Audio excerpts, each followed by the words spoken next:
Hey everybody, this is Rydo and we're back to Fallout 3. Let's continue. Alright, so the good news is, if I have the items with me, I can go ahead and read these books. Um, the bad news is, I don't think any of these books will increase the stat of, um, the stat of lock picking, but that's all to say nothing. So, like, this is another case where an optimization here in the interfaces in particular, you can just tell the player what's going to happen. You don't need to be cryptic about this. When it says Chinese Army Special Training, Special Ops Training Manual, we press read. Our sneak is increased by 2. Uh, Read again. Sneak is increased by 2. We already had the perk. I looked at all the perks. You can't get any more levels of that. Medicine increased by 2. So it's not really even increasing your stats by much. Um, Explosives increased by 2. Melee weapons increased by 2. Melee increased by 2. Unarmed by 2. Unarmed by 2. Barter increased by 2. Lockpick. Oh, tumblers today was lockpick increased by 2. And then big guns increased by 2. And yeah, going forward now we can just read those books, which that helps us. Um, so we were gonna go to the tepid sewers, so we might as well just travel this direction. Those monsters, they're gonna get me. Hmm. Those things. They keep coming. They scare me. Make it stop. Okay, speech check or strength check. We'll go with They strength look since that stronger than all succeeds. the other grown-ups. Can you protect me? Hmm. So Those we'll have to do this big obviously things. first. They're all over Greyditch, and they killed everyone. Please, mister, please find my papa. Hmm. Let's see.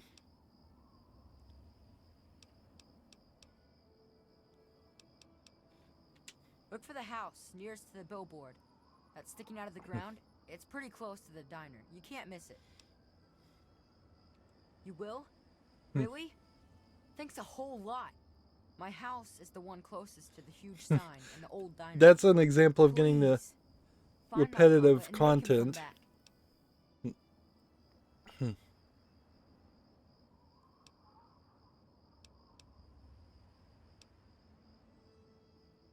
Hmm. Let's go with the speech You check. know, maybe this will help and maybe it won't. But Papa hid a bunch of stuff behind the old diner and a dumpster. He trusted me with the key and said it was for emergencies. But I bet he wouldn't mind you having it. Okay. This probably isn't for the best place for you to stand. You think I didn't know that? I've been hiding in this place for days. Hmm. There's an old porta shelter next to the diner near my house. Those stupid things will never get me in there. I'll head over there and wait inside. Hurry back. Back off. Okay, so porta shelters are um, let's see, we're gonna move our marker now. Porta shelters are things we haven't seen yet, but what we ran into last time when we tried to do this was um, we were accidentally shot the boy, so we should just let the boy probably wait.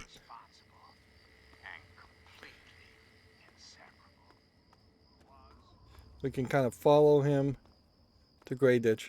They really want you to hear the Enclave radio, though. Like these floating radios. I don't know if any of these even exist in Fallout 4. Now, there's two ways to end this quest. And one way would give me a special point.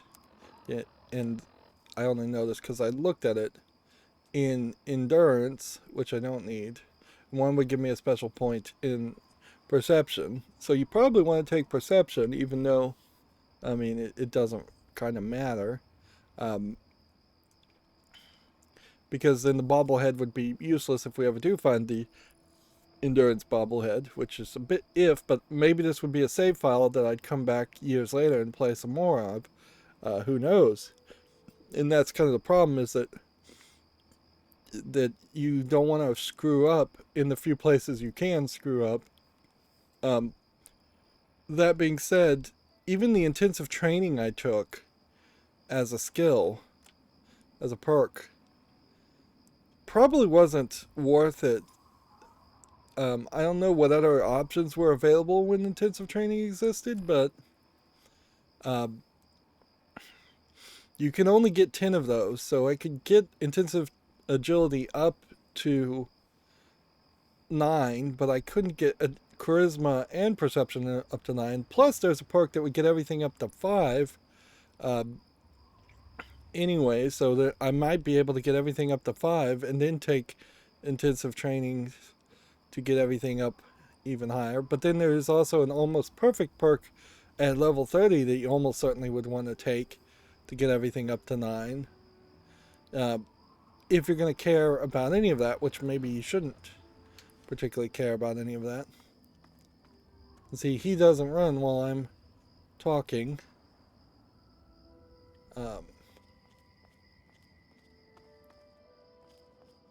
Okay.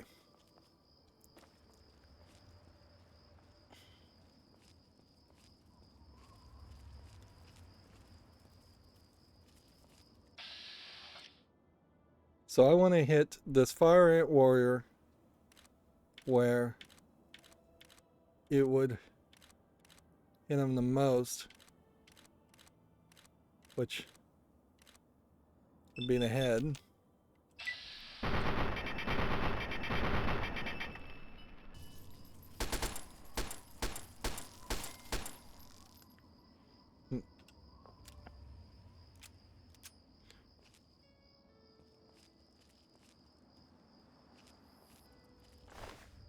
And that'll give me ant meat only.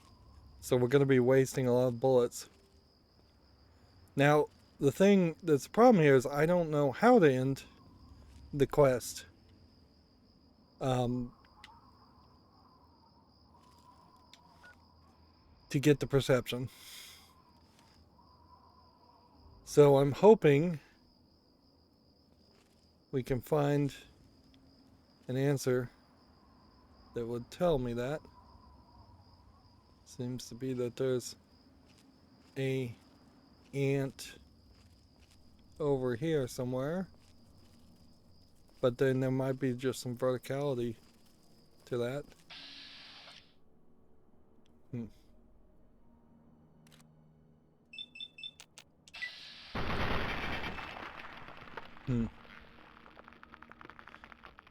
And they really love the decapitation. Whereas, could we turn that off, really? Display. Gameplay. No, like, not within the game. Maybe outside of the game you could turn it off. And I don't want to turn it off because I'm offended by these very clean cuts of decapitated ant heads or anything like that. I don't care for 1 second about that. But it is wasting your time.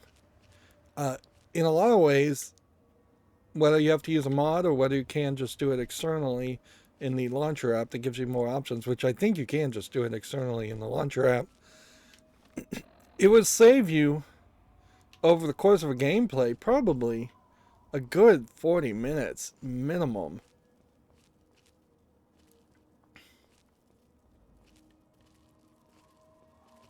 think I saw somebody down there. Like,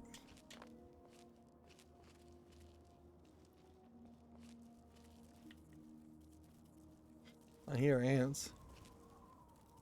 Like, it'll save you time, certainly.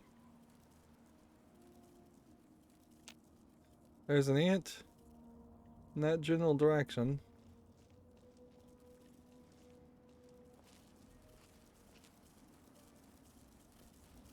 Let's see.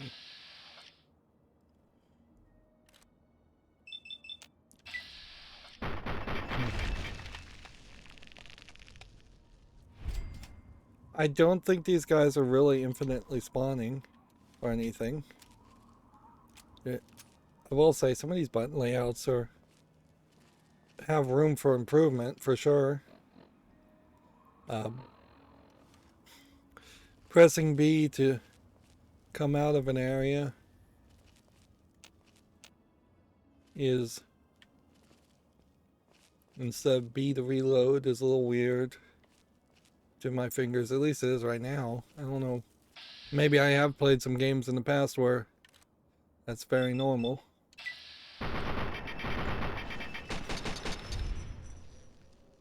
Look how bright white that got.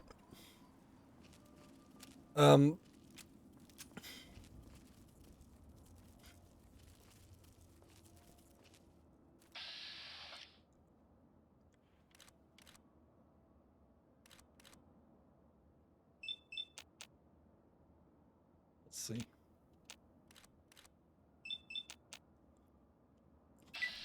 I'm definitely low on action points. And I don't regain them. So there is a skill. Interesting, that looked like that was a jammed bullet reload animation. That would fully refill your action points if you get a kill in bats. But I don't know if that would make it in such a way that you could then target 6 or 7 things at once. In this game, excuse me, sorry, just woke up, got that morning throat, morning congestion. This game really doesn't open up alright, so we've got 2 guys coming.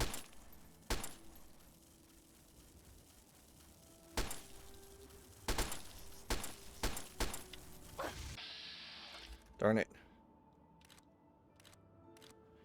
And then you have these visual effects, which obviously they should have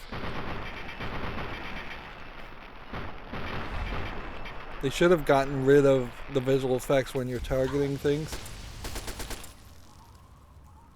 That didn't really do that much damage to me.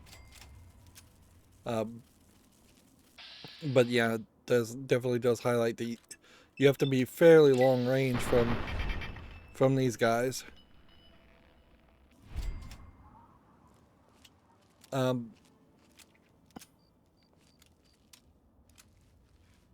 Yeah, it does feel like either the reload on this one is different, or it's just a different animation.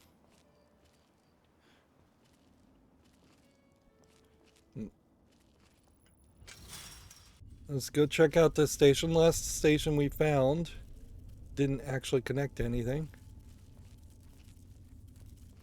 Seems like we very consistently will have a Nuka-Cola vending machine at the front of every station.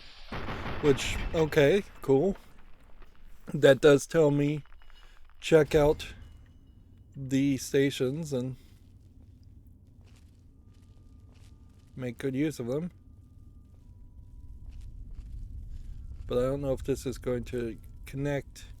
Again, it may very well be a case that none of these stations actually connect. Here you can see there's several lines.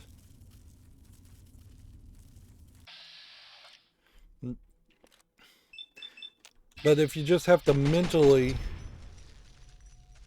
know that these lines are here and this is how the whole metro station once worked, I don't know if that's going to be particularly useful to you. Let's see.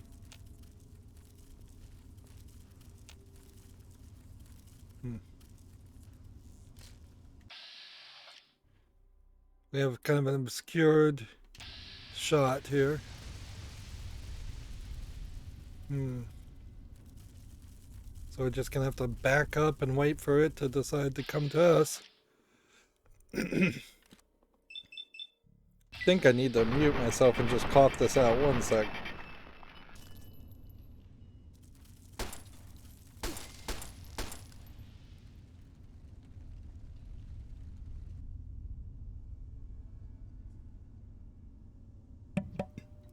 Okay, sorry about that.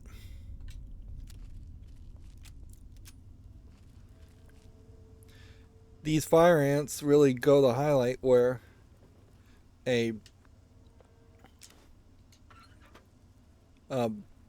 where potentially having smaller rooms could play a big role in gameplay, since that is what this game is offering a lot of times.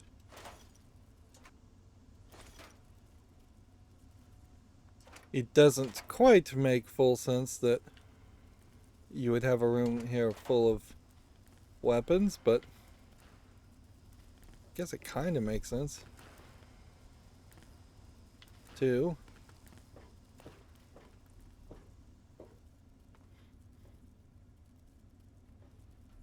So I don't know if this direction is possibly a shortcut and more narrow and more dangerous. It's pretty hard to target the head. I'm having to press like down to target the head. So they've equated it towards like the head is the feet of the character, where more logically pressing up would be the head. It's like you're looking down on the down with its head facing south versus it lying on its back with its head facing upwards.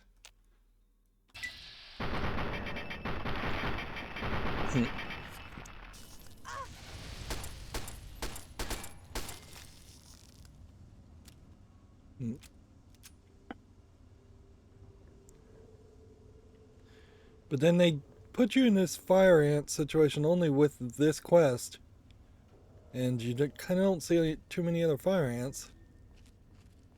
So they were probably too strong for their own good, if I was to guess. Found some purified water. But I'm also grabbing a lot of garbage.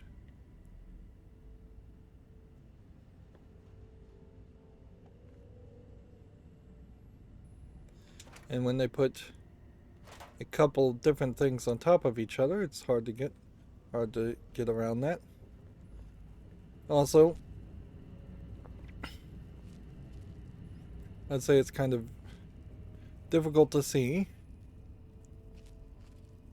We're now on the blue line,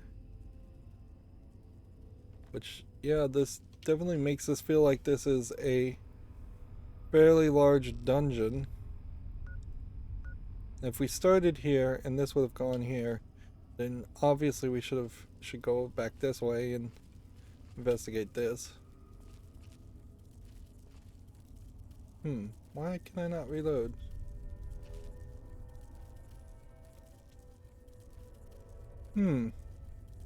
I have 30 bullets. Oh, maybe this just only holds 30 bullets.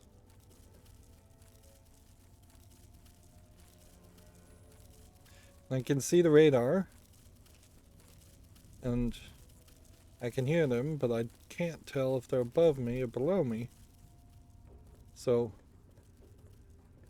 it's probably worth it just to go up and eliminate them first. Let's see if we can regain some safety.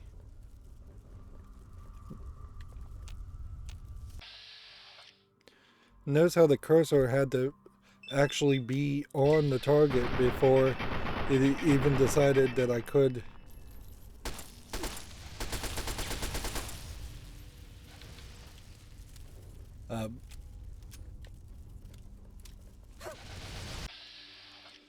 The cursor had to be on the target before I even decided I could start firing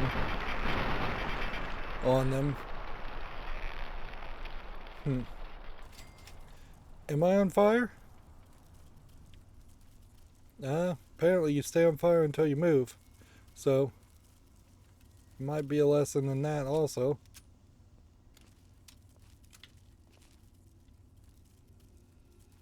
To move as soon as these guys set you on fire. They don't... It's not like there's a lot of fire weapons, though. Where you'd almost think, if you're going to get into that idea of making a fantasy game, or a Dungeons and Dragons game, you'd have something that could do fire, water, earth, lightning, things along that line. Let's see. Let's listen to Grady's last recording and see what that is. If you're listening to this tape, then my brains are splattered all over a wall somewhere, and you've got a job to do. You need to retrieve the package and get it safely to Ronald Lauren and Girder Shade. Tell him Grady sent you. To get the package, you'll need the key. I've stashed it inside an old fire hose case in some maintenance closet at Marigold Metro Station. The key will unlock the safe that contains the package. Look for the room marked by a spinning light. You can't miss it. Good luck. And hopefully, they won't find you too. Interesting. So, somewhere, there's a package. And we are in Marigold Station. So, we don't know why we're getting a package and why we're delivering a package, but at the very least, this is what I was expecting to have happen a lot more in Fallout 3, and it's how I remembered the game playing a lot more. And I guess memories just fail me. But yeah, I definitely had the feeling that it was much like Skyrim, which maybe my memory of Skyrim is wrong too, where you're just constantly being given more quests, at least until you exhaust most of the mainline story quests, where here I feel like I've either been gated because I haven't moved the main story along enough, or the game just does not really care to give you any quests ever.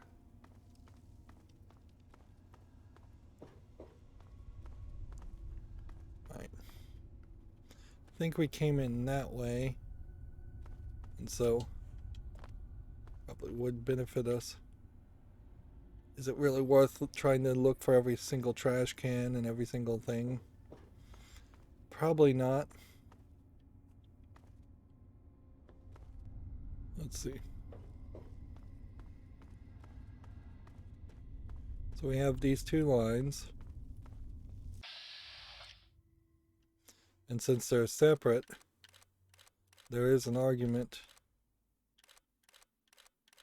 And yeah, it seems to kind of randomly decide which direction the head is.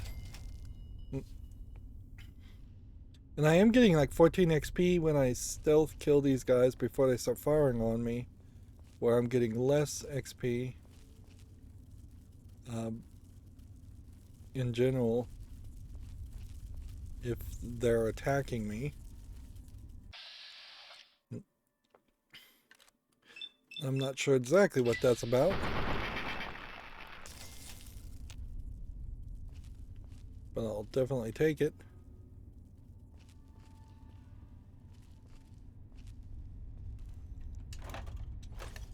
Take some Nuka-Colas. Take that. I imagine some of these lower lockpick items are actually things that you would succeed at no matter which way you move the lockpick, and that there's a little bit more randomness to it. Now, arguably, I should be able to just... Ooh, Magnum. Does he have a Magnum on him? Nope. Yes, he does. Almost missed that.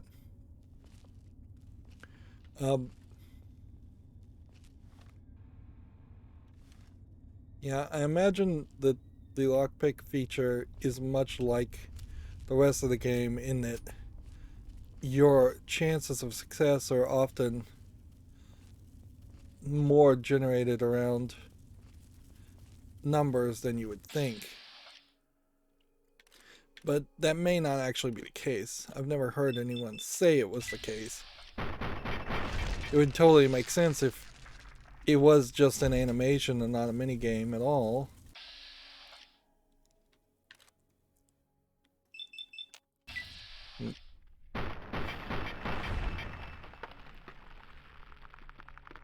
And I imagine people who just really loved Fallout 1 and 2 probably would have wanted it to be an animation and a dice roll.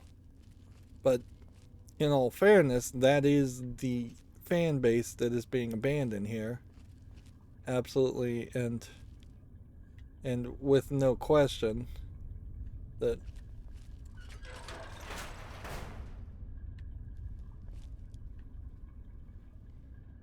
and that's probably for the better, because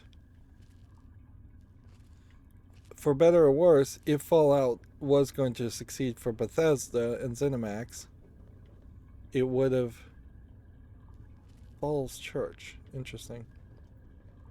So there's a Falls Church door there. We may exit in that direction.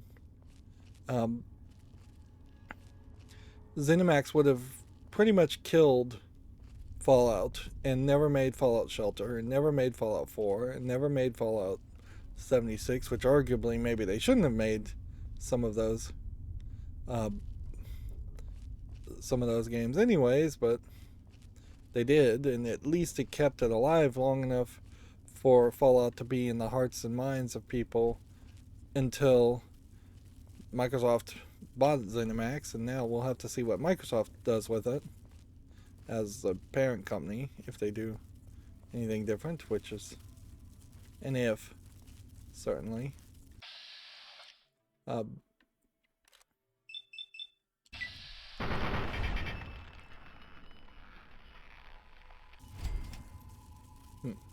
Yeah, I don't get why some of these are giving me 3 and some of these are giving me like 13.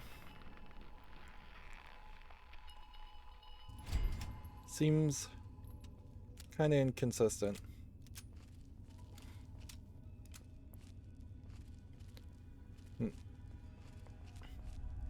So here we can see a spinning light.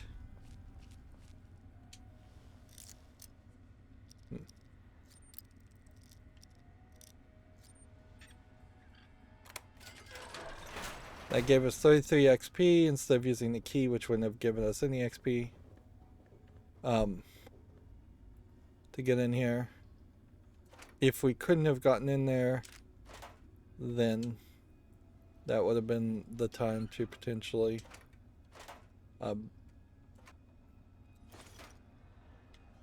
go find the key and to get in here. We're looking for the package. Let's see. There's a gun or something called the Ripper.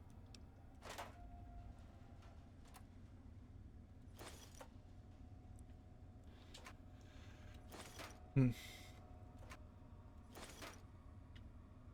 A lot of ammunition. Looks like this floor might open up. But see if this... We need a lockpick of 50 to get in there, so we do need to go find the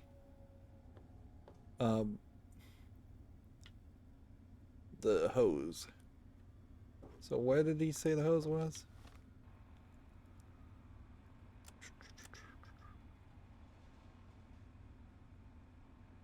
If you're listening to this tape, then my brains are splattered all over a wall somewhere. You've got a job to do. And so you can't fast forward to. And get it safely to Ronald Lauren and Girder Shade. Tell him Grady sent you. To get the package, you'll need the key. I've stashed it inside an old fire hose case in some maintenance closet in Marigold Metro Station. The key Maintenance will closet. unlock the safe that contains the package. Look for the room marked by a spinning light. You can't miss it. Good luck. And hopefully they won't find you too. We should hack these because this will give us XP also. Let's just go ahead and hit A and skip though.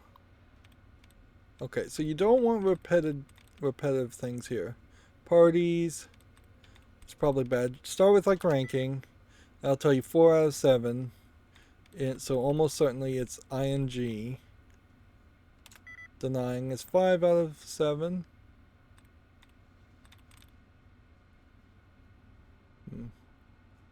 Leading unlocks it. Okay. Again, these kind of transition cutscenes probably would be better off if they were sped up a little bit. That abridged experience, as much as possible, would be appreciated. This almost looks like there was a hole down that way. There probably is some slight ideas where with some more verticality, but that would also confuse things. Okay. William Brandish. Take this, this, and this key. Is the nectar worth anything at 0.2 for 20? I haven't seen any nectar, so I'm gonna hold on to that. And this might be what they call a maintenance closet, but I don't think so. I would suspect they mean something more. Interesting, they labeled that as a mine box. It would make a lot more sense if you could craft things on the go. Like, that would really convince me to want to go down the path of picking up craftable items. I'm hoping I saw everything. See, this isn't a case where the map is only getting revealed if you're actually... Yeah, there's nothing there. It's too dark. And all these things. Yeah.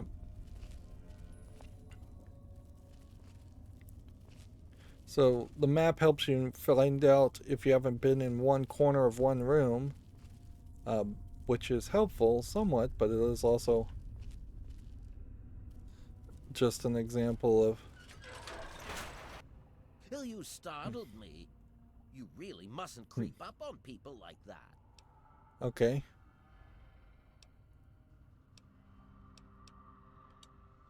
That is precisely why this is the ideal place for my work.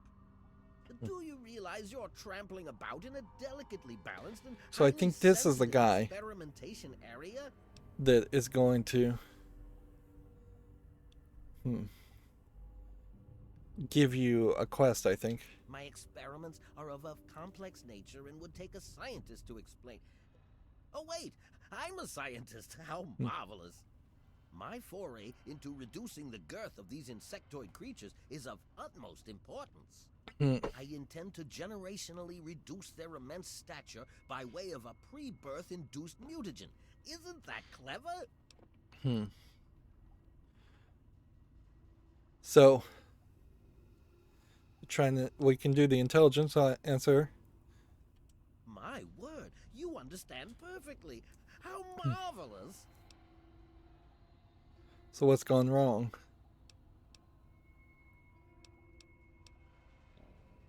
Well, I'm afraid I made slight miscalculations in the mutagen. Instead of lowering their size, the brood hatched with a new biomechanism. So he I made call them their breathe genetic fire. aberration pyrosis, the ability to emit flame from their bodies. I may be able to correct this error, but I can't get near my equipment. And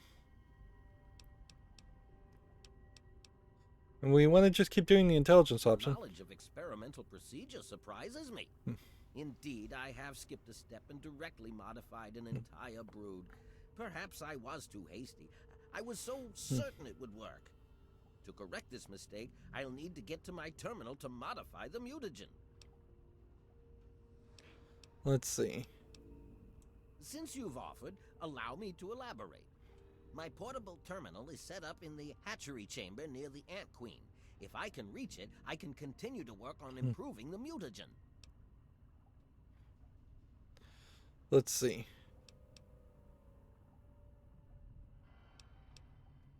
If she were harmed in any way, months of data would be lost. Your objective would be to eliminate what I call her quintet of nest guardians. Filthy little abominations.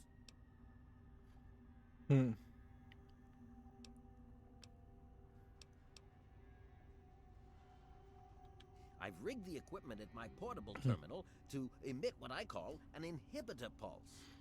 Once I send this pulse, all of the remaining This is ants another one lose of their those. telepathic link with the queen and frenzy, destroying each other in the process. So that's all there is to it. What do you say? Let's see.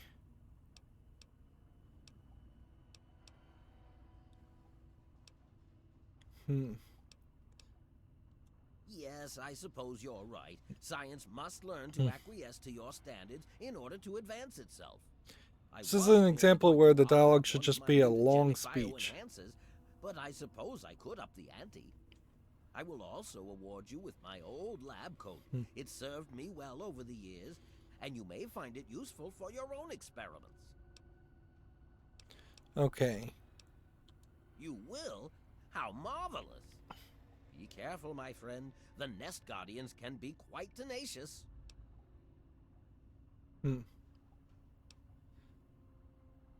So the optional thing is do not harm the Ant Queen. So we want to do that. I think. And that will, I think, give us the perception. Or maybe it'll just let us pick.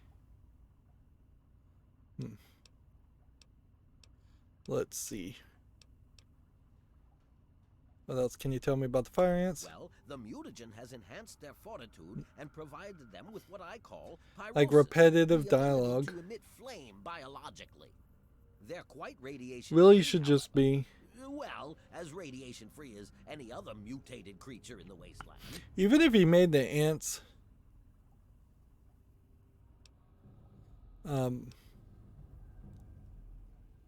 smaller, they probably wouldn't help too much. Far too curious. His incessant questioning would often come when I was the most absorbed with my calculations. He had no regard for the importance of my work.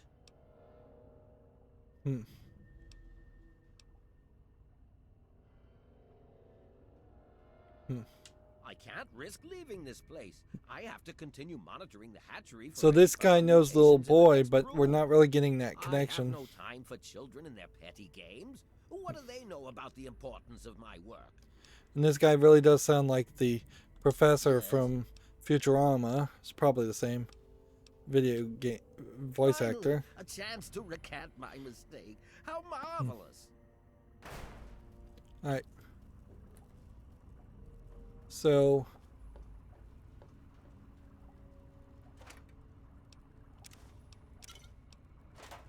well, should I be taking conductors? I don't think so. We can take whatever we want, seemingly. Ant meat is very big. There's a door over here. There's more money. Chemistry set over up here.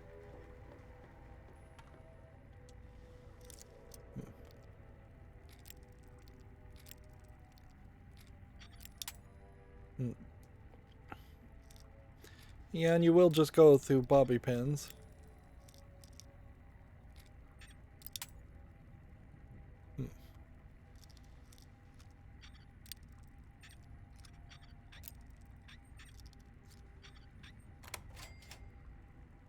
And that was a lot, frankly, to get very little. Take the gun.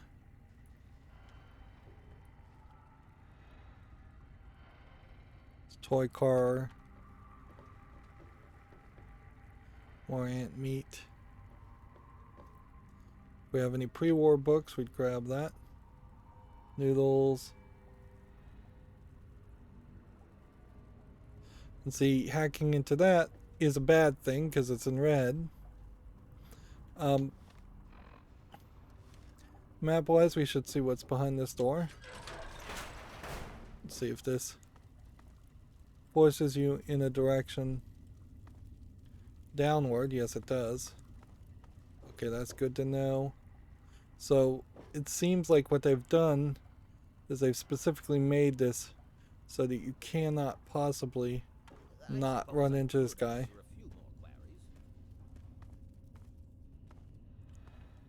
Which let's run back this way and see what this connects to. Because I was kind of thinking this might be the way to the queen. Now, you might be screwing yourself a little bit here. Like, because it is believable that if you were to wander all around the city outside and kill all those ants, you'd get these small, like, amounts of XP, 6 XP, 13 XP. That's very believable, but it is questionable whether it's worth it. By this point, you can start to see the repetition. There's a lot of these metal shelves. It's basically this is basically a world where there weren't different companies making the same thing. Everything is made by seemingly one standard manufacturer. In the old days, that kind of was the case. As you'd be lucky if there was even one company manufacturing the thing you might want or need. Whereas in modern times, it's extremely common to have all kinds of knockoff and copycat items made. And you can't have that in a video game, certainly, but usually you'll try and make some different skins and try to make things look different. Here we have heat vents.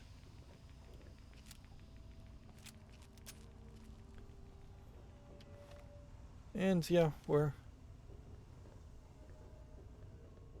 suppose looking for the maintenance. If we can find that, that would be nice.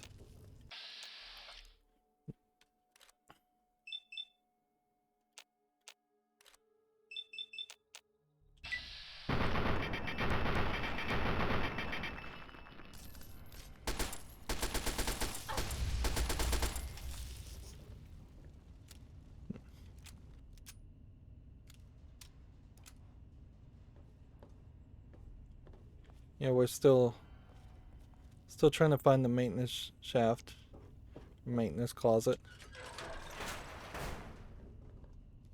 Here we go. We'll take the fire hose, the nozzle, and the safe key. And then take all these cherry bombs. Take the jet. Take the conductor. Take the rounds.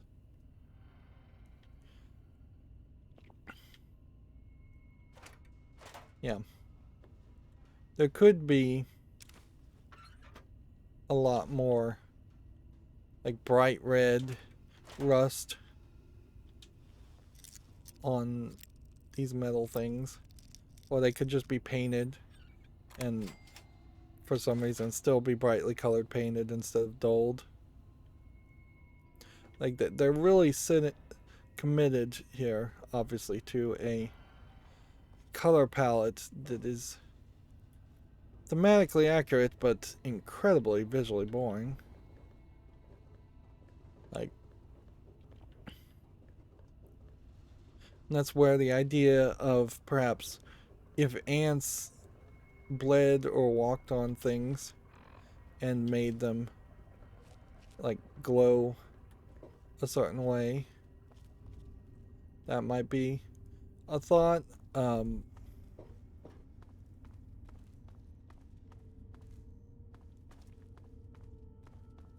Or if there was just raiders that sprayed and tagged up all of this. You could fix a lot of these metros in particular just by the idea of spray painting and graffitiing these walls a lot more. Okay.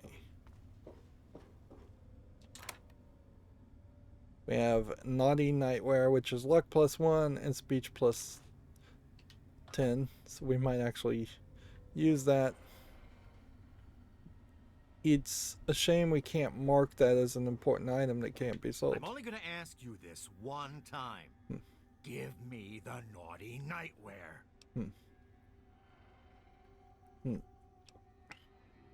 Interesting that you get these quick jumps when it feels like that should be a little bit later. Wrong answer, dead meat.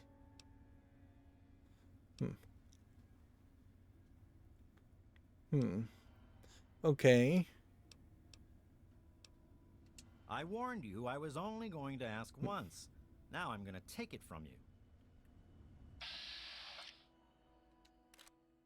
Alright, let's wait until he starts firing on us. Hey! Alright.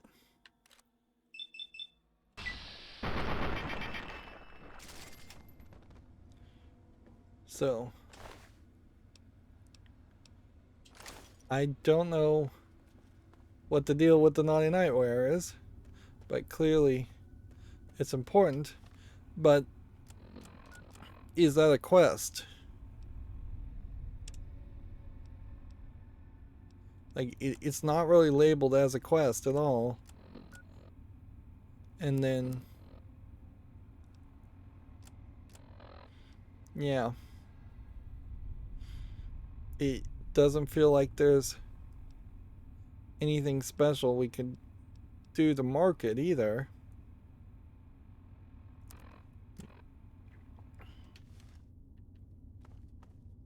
Alright, which way now? Leave, it's this way, and then this way, To add something to my hypothesis? and then this way.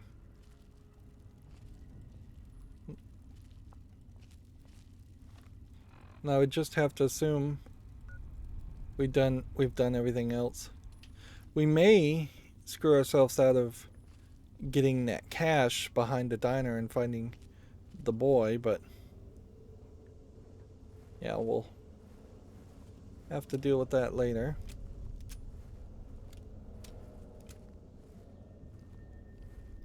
We don't want to hurt the queen. Let's actually go and see if the quest actually tells us anything special about that. Says optional, do not harm the queen. It doesn't tell you what reward you get specifically if you don't harm the queen. That pretty much means, though, you have to play the game in vats.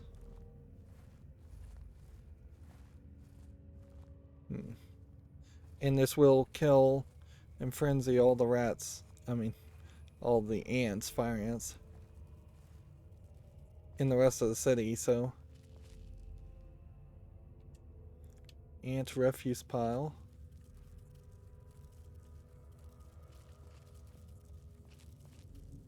I guess there could be ant refuse piles with some interesting things in them.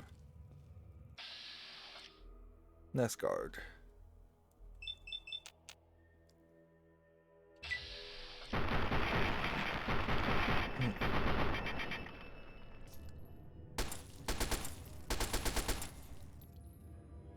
Okay, maybe I'm getting 13. Well, I was getting 13 XP because I was well rested and I was getting sneak attacks on them because I'm crouched down.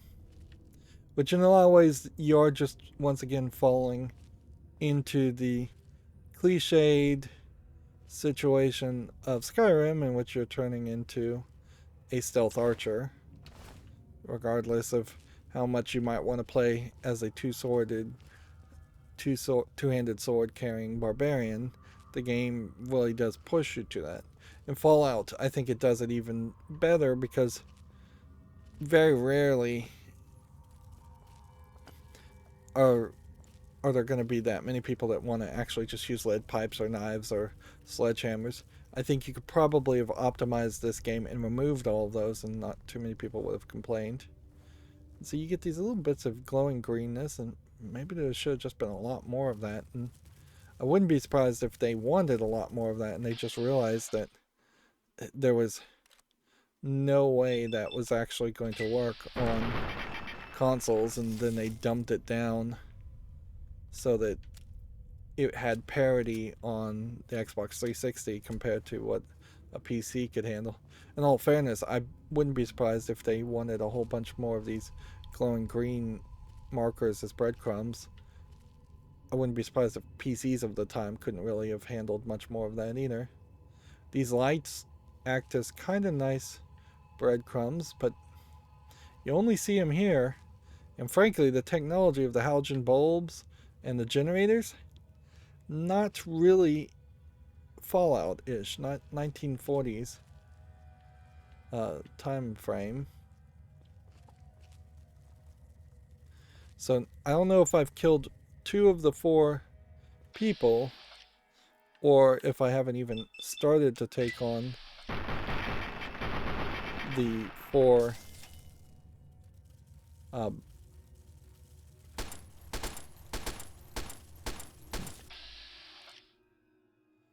yeah, I must not have even started to take on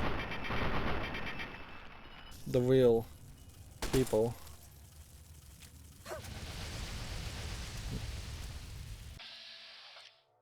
Let's get one shot. If I can pull that off.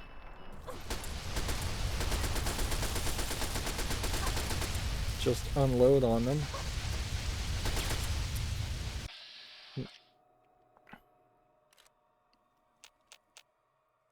I have no action points. I have no bullets. Run!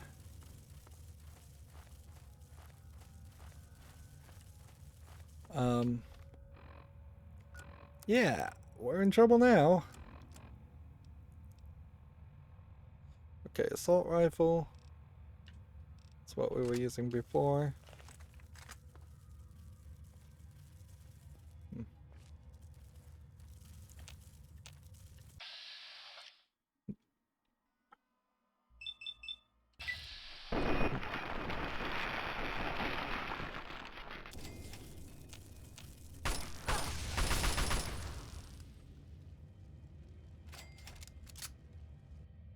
Complete, eliminate all 5 nest guardians from the queens and hatchery. Return to Dr. Liska.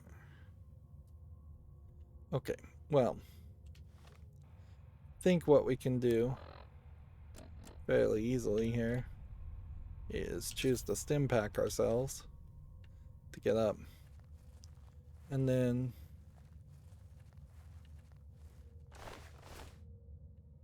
is fire ant nectar something we should look for?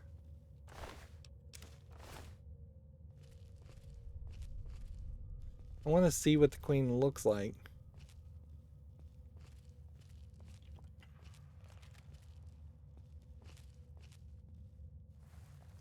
I may be walking the wrong way though.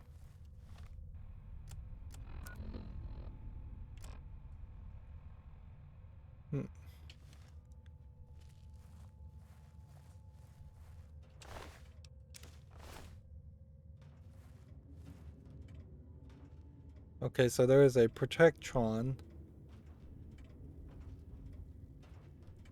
over there, which I guess I could have possibly hacked or programmed.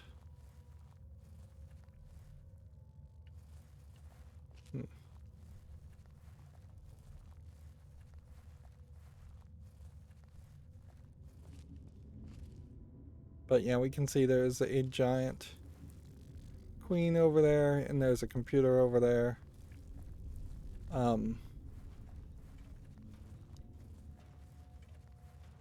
guess we should double check our quest before we leave.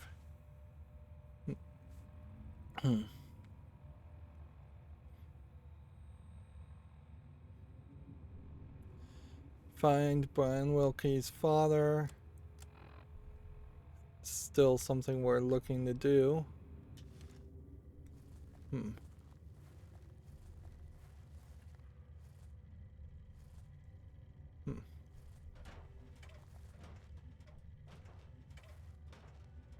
don't see any corpses or people over here. Alright. So we'll just run back this way. And we'll check ants past this point.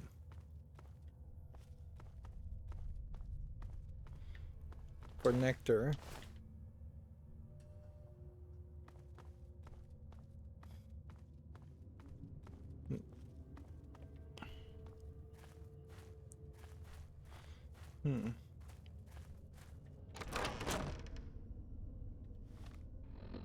Should probably pull our gun out. We're now in a bad position though where we need to buy bullets. And maybe that'll help me in some other way later, but I don't know. How else may I assist you in your endeavors? Okay. I've detected some changes within the Queen's hatchery with my equipment. What's transpired? My work is done, Doctor. Oh, how marvelous. Please, tell me what happened. Come now, the faster you tell me, the faster I can provide promised payment for your services. I killed all the nest guards. Then I will proceed to my portable terminal at once and make the necessary changes to the formula. Thanks very much for everything. You've been quite a useful lab assistant. Let's see.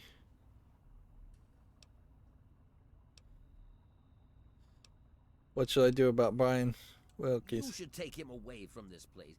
Find him a home. It would be difficult to accomplish my experiments with him scampering about and asking an interminable amount of questions.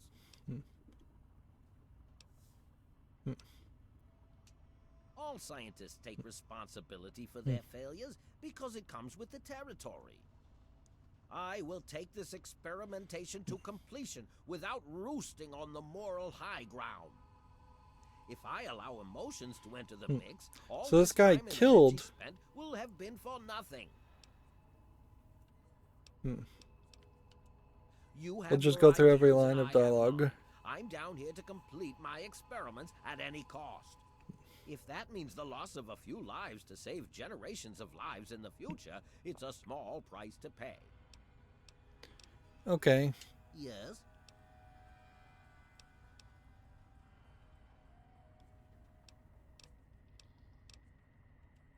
How marvelous! Here is the promised lab coat. I'm certain you'll find it quite useful.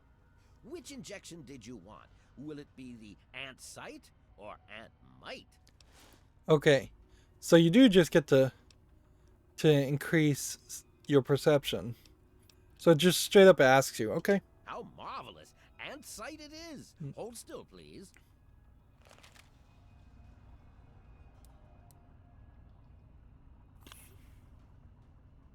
You've been granted perception and flame resistance for the Great Edge fire ants. Your perception is increased by 1, and you're now 20%, 25% resistant to fire. And honestly, I don't know if there's a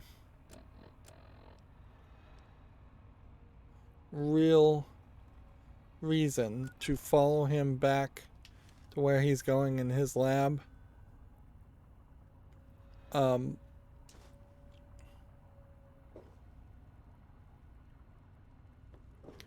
Yeah. Seems like hacking into that would still be a no-no. And yeah, I think it's probably more just a visual set. A visual creation that there is a robot Protectron and the Queen Ant all over there. This is William Brandis.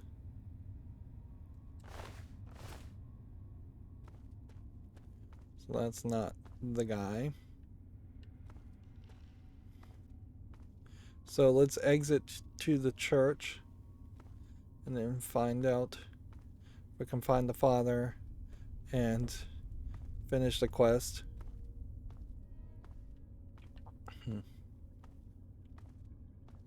I'll give you this little shortcut.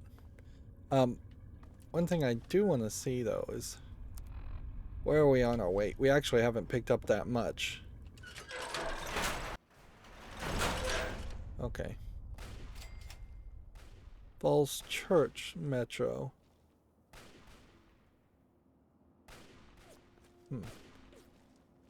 We seem to see people shooting at other people. This is a raider. We have a whole bunch of ammo we can grab. That's a good start. But yeah, we still are limited in how many bullets we have as far as 10mm bullets. It might be that the game is intentionally... Is that a super mutant? Uh-oh, we are not ready to take on a super mutant. Maybe we are.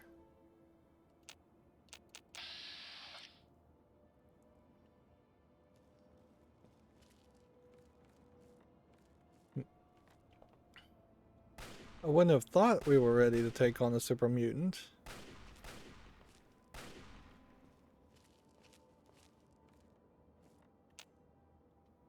But seems like we might be.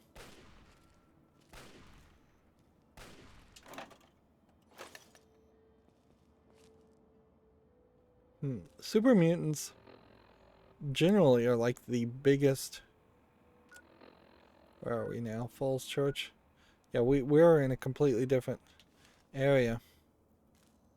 They're kind of the biggest and the baddest of characters.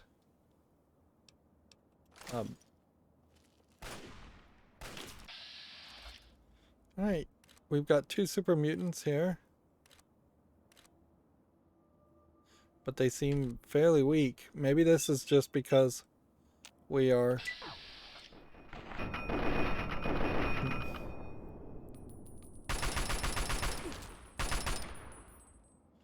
Maybe this is just a case because we're playing on very easy that even super mutants won't really play any real challenge.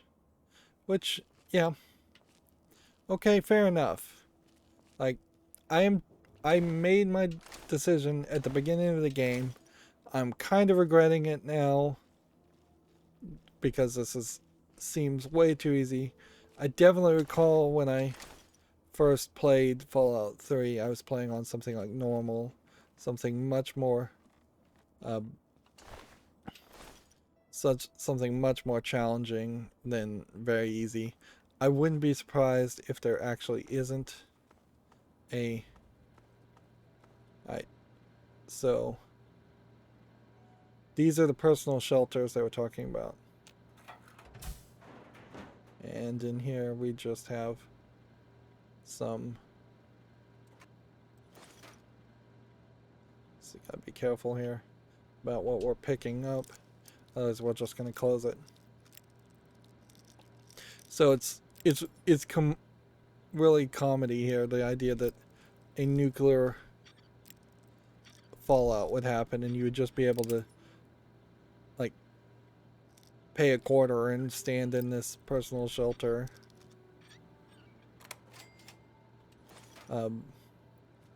Or pay a few quarters and stand in a shelter, and then that would protect you from nuclear fallout.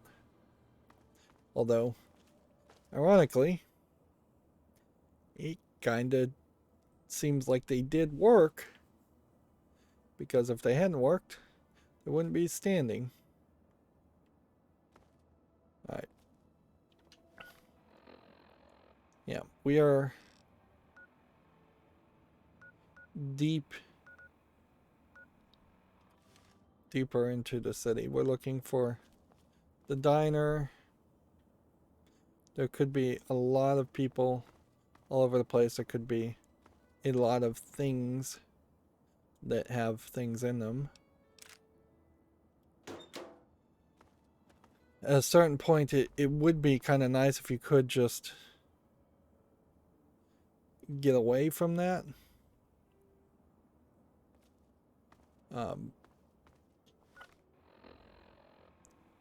See, quest, those, show location, local map. Like Marigold Station. Falls Church, apparently not an actual church. Or at least not an actual church anymore. I don't know what that is.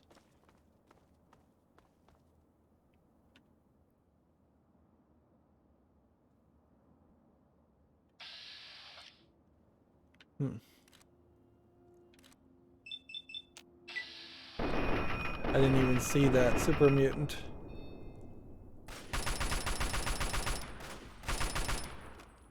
Like, I can't go down this direction, though.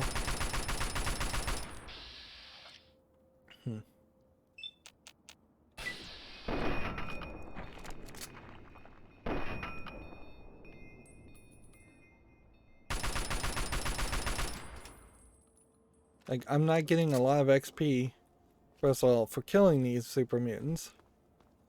When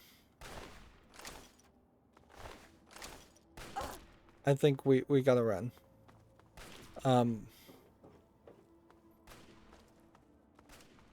This does just feel like an area that's... Maybe we could survive it, but we're gonna run out of bullets. And that's my real danger, I suppose, in this game, playing on very easy, is that you will just constantly struggle to maintain a high number of bullets.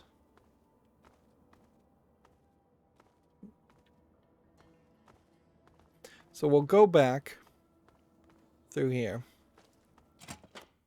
And then we'll, since this is a good point, we'll take a break here. And then we'll run out of the metro station and back to the more opening area of Grey Ditch and see if we're still fighting ants and if we're still looking for the father and the boy so we can finish that quest. So we'll be right back. Okay, I'm back. So, yeah, I suppose it's worth mentioning, A, we can't run, which kind of sucks, but it's worth mentioning that the setup in which you get a single increase to perception or endurance, that's not something that happens over and over again. It kind of only happens in a few places, like 5 places in general.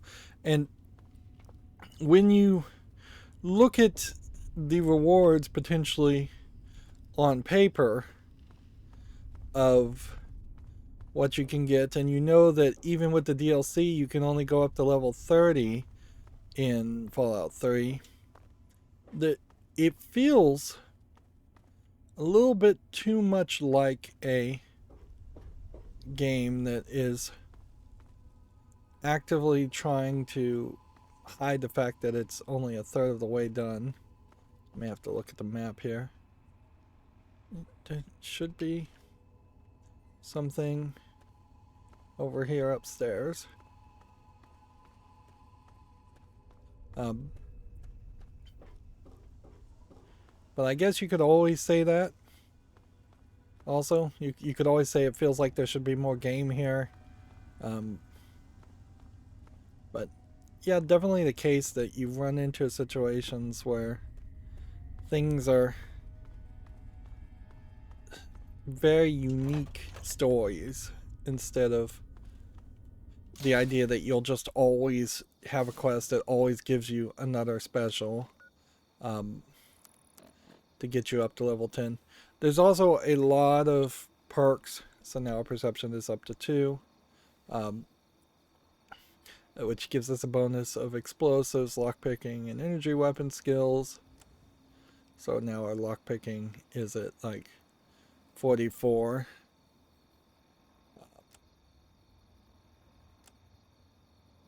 But yeah, there's a lot of perks also that will affect your skills, but you have a limited number of perks, so you probably wouldn't want to do that. Arguably, maybe you don't even want to use intensive training at all if you want to try it and have every perk. There's perks that will reset you to being good, bad, or neutral. There's perks that will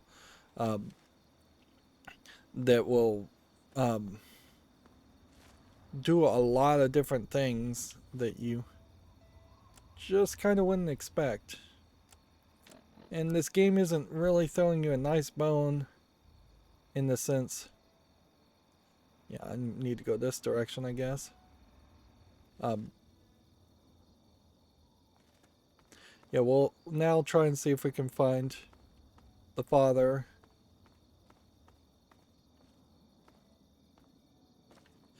Yeah, it's not going to throw you a bone where you can... where like all of the ants are now frenzied and dead and you get the XP for killing all of them. That would be really cool. We're seeing a lot of repeated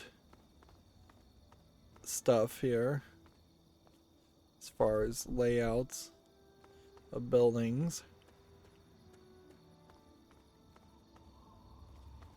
All the ants do seem to be dead.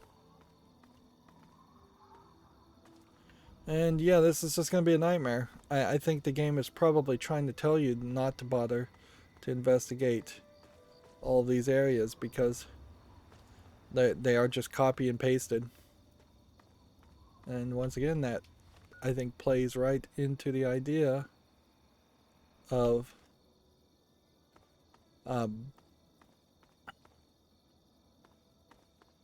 the concept of... Is that the diner?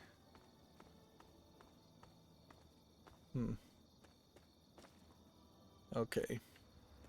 So we don't even really know the story. Let's see. I'm going... The abandoned home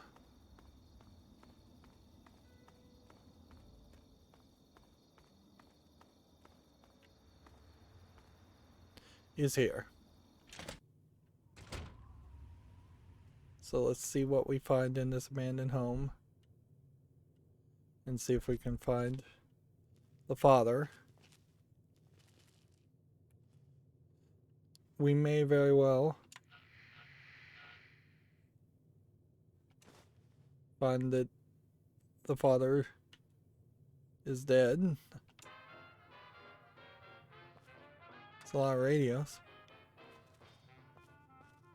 next to each other.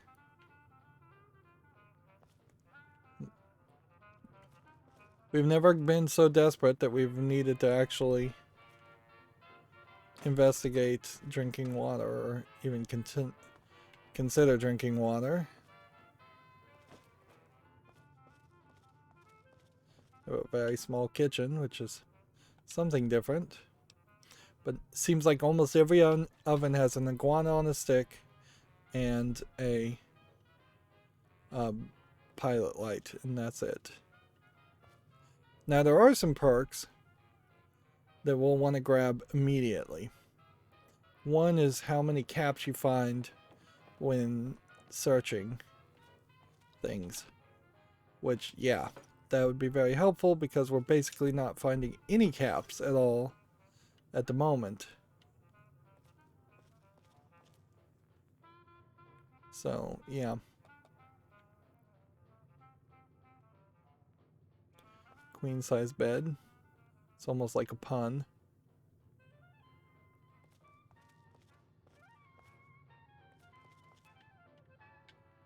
There's nothing in this house, though. We may very well just be back to same old, same old.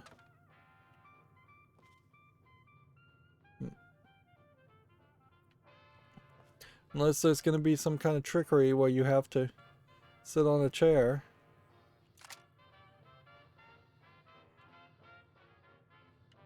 Or something.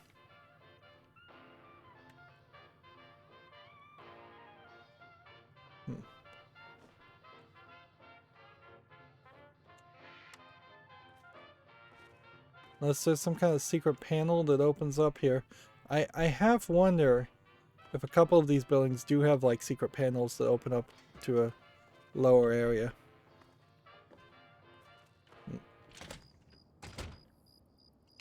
Okay.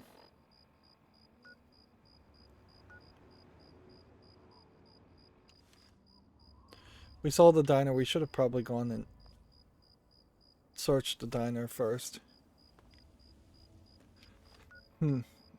Yeah, the ants are all dead now, so we could run around and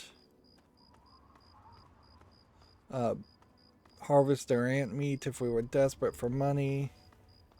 I don't think there's really reasoning for that.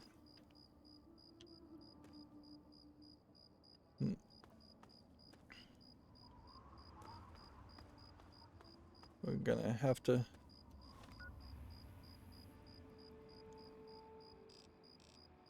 think. Am I going the wrong way? I don't think so. I think this is the right way. You'd almost expect there to be raiders popping up now.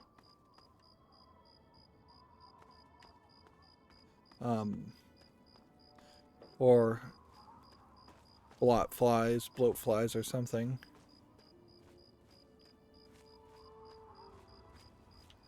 See, that might be the house we need to investigate.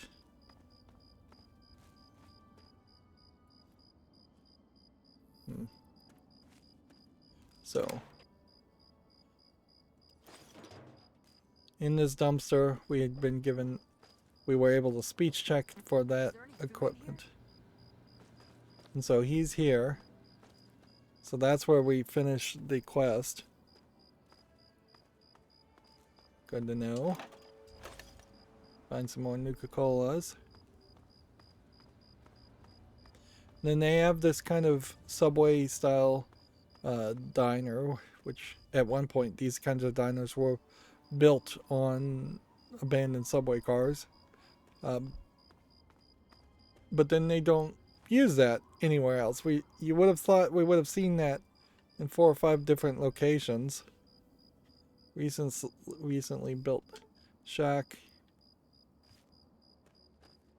here. Layer level 50 lockpick. Okay.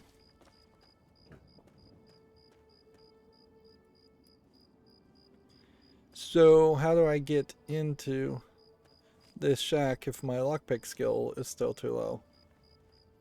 Particularly now, since I'm not likely to level up. Yeah, we need 25 XP before we can level up again. So I've got to find something somewhere. Either a key or Wilkie's house is right here. Wilk's house. Brandis's house. Alright, okay. So, is this Brandis's house? Yes. Let's go just investigate this.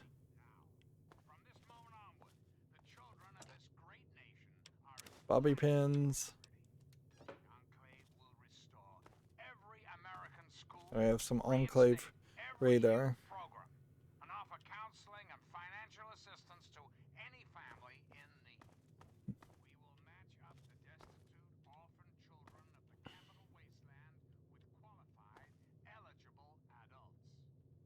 Clearly, the Enclave was selling something that a lot of people wanted to hear.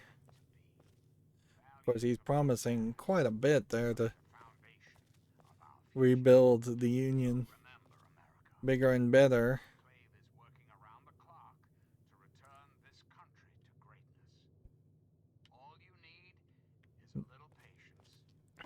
In a lot of ways, this probably is a great depiction of what would happen in some kind of major nuclear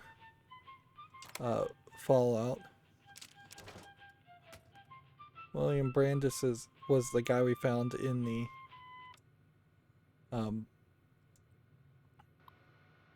he was the guy we found dead in the metro station, I believe. Just go ahead and skip. These will potentially get easier. Saying 1 out of 6.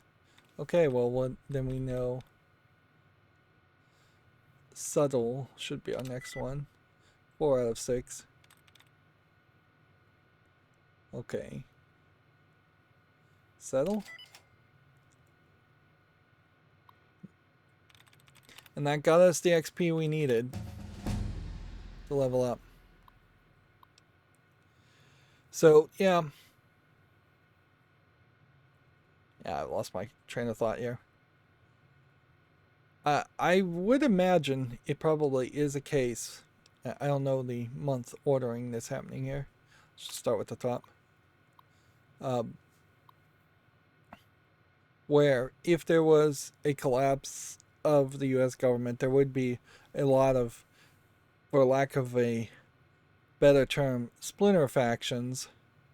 It's interesting. The B button is highlighted. It says Power B at the bottom right there. That would try and rebuild, and then they would probably fall into infighting quite a bit. That one said there was something in the kitchen behind the old fridge. I'm just skimming this dialogue.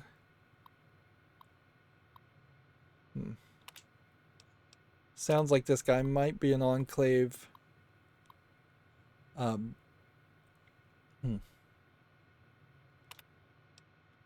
Enclave guy.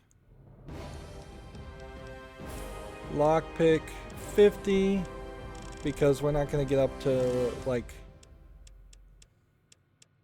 you can see it's very round numbers here. Explosives 30 makes sense. Repair 50 makes sense. Small guns to 55.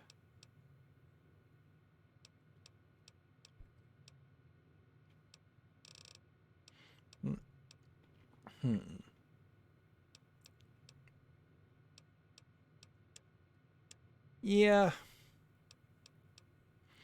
I think that works well.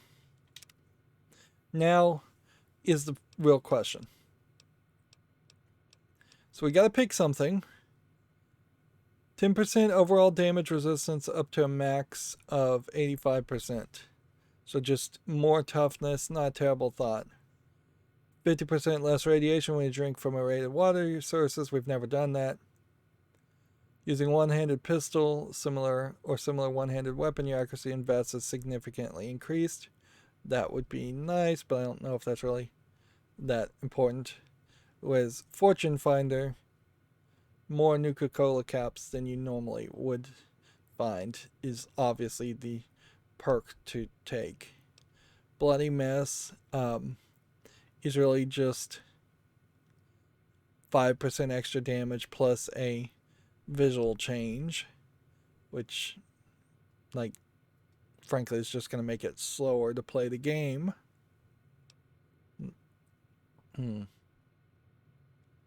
Swift Learner you still don't want to take. Little Leaguer you don't want to take. Getting 5 points in Science and Medicine, we can kind of tell how those are not really that useful. So Fortune Finder is the one to take for sure. And so now when we start to search things, we're potentially going to find all kinds of caps, which our cap situation has been kind of low because we want to build up our house. That being said, apparently we right now have 889 caps, and once we do build up the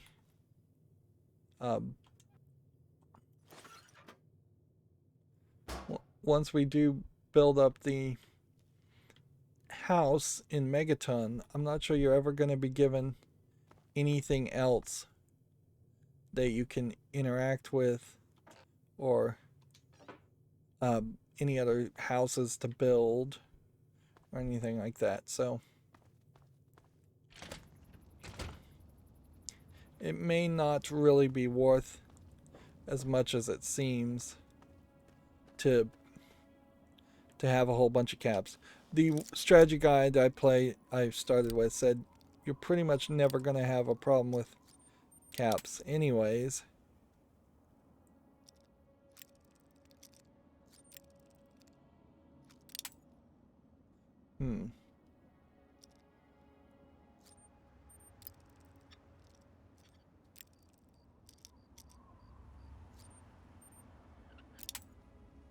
Almost got it. And the good news is this doesn't, like, reset. But it is getting precise here. Very, very precise. And then lockpicking it. We have Dr. Lasco's facility here. We can activate the terminal. What else do we want to take? Doesn't really feel like there's much here. One metal box with pre-war money. So far, we still are seeing a lot of boxes that still are empty and a lot of boxes that still don't have caps on them. Unless the game is just straight up not telling me when I'm finding caps. Which that would be weird.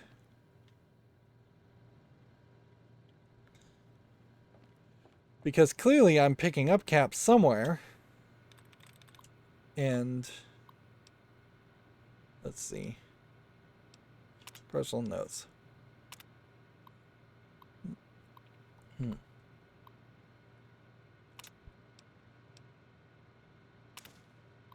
So I think this is the guy that just did the experiments on the ants.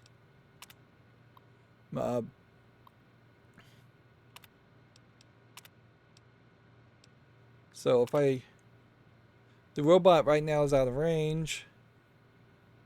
So I imagine yeah.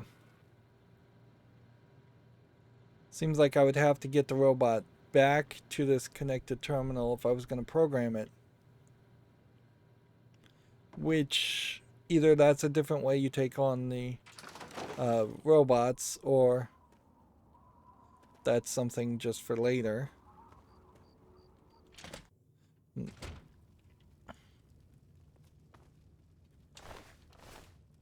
And yeah, the fire ants are dead. So here's Fred Wilkes, who had the shot key and an outfit. Now we're over encumbered. And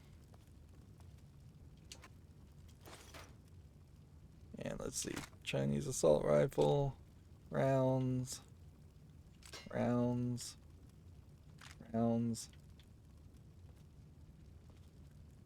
Yeah, we're definitely not seeing any pre-war books or anything in this area with all the burning going on.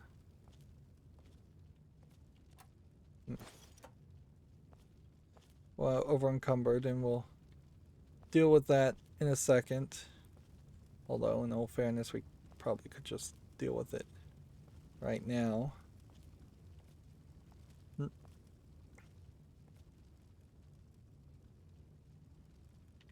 This would have been a very difficult room to fight through if I hadn't killed the frenzied and killed the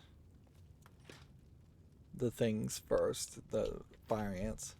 I would have walked in, and then they would have immediately started setting me on fire and killed me probably fairly quickly.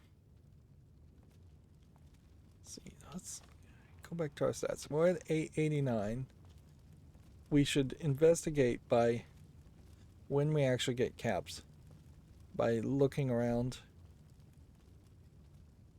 the entire house and then checking to see if we have any caps on us after this.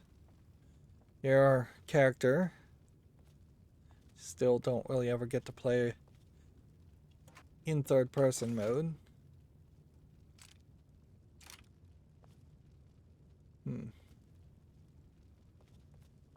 It seems like they were take the garden gnome because I've never seen one before. You can see they were teddy bears. Not really worth anything. Can't sleep in this bed. Can sleep in this bed.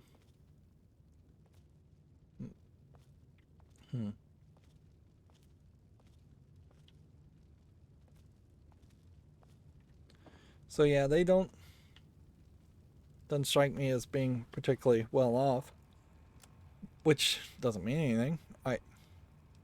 We should check here. This +5 lockpick probably could have helped me earlier on. We need a repair +5. Do I not have the repair +5 guy? Yes, I do. Alright. So, that, and then that. How many bullets do we have for 10mm? Not enough.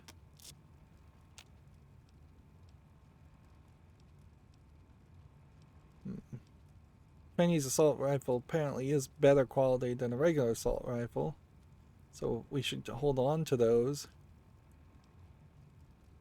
Hunting rifles.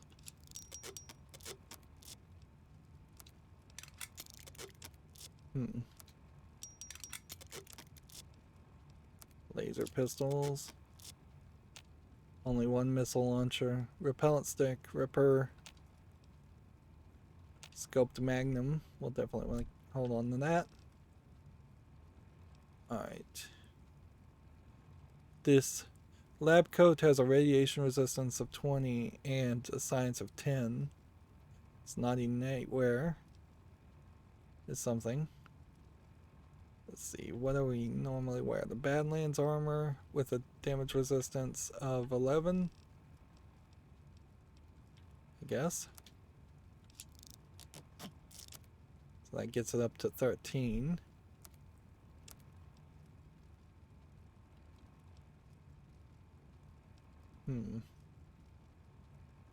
Med of 5. Agility and endurance of 1. Okay.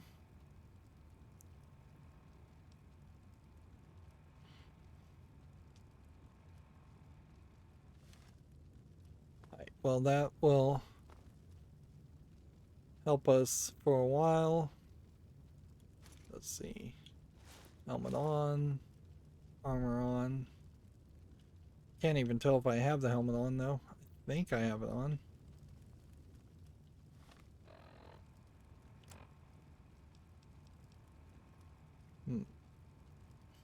Damage resistance of 16.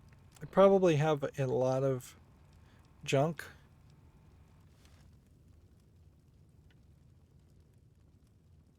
And we didn't. Basketball. Don't see a lot of those either.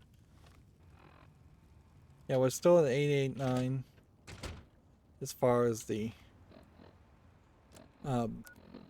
caps are concerned. So we saw this abandoned house. We saw the recently built shack. I think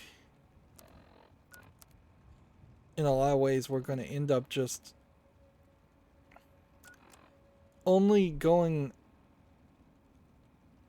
as far as we need to until the quest tells us to go further.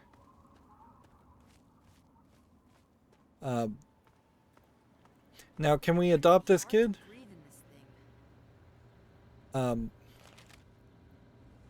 Like you could in Skyrim? I don't know. The ants, they're all dead.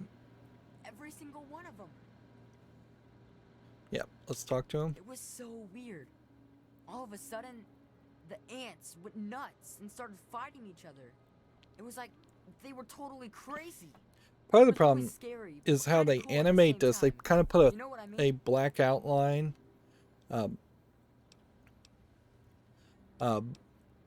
around the characters, which makes them really stand out from the background. I wish I had something to give you for all the work you did, but I never really had much to start with.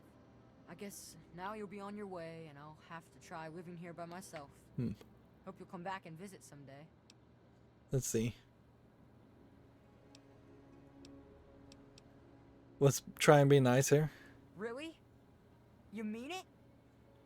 Oh boy, thank you so much. I'll wait in my old house for you to come back. I need to bury my papa anyway.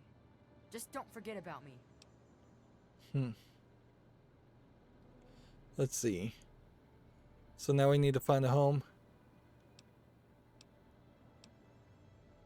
So we need to find somebody who can take care of him. Well, Papa always told me about my cousin Vera.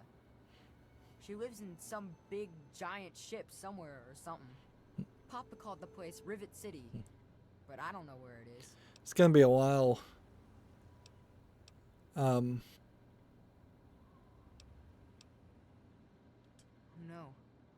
What happened?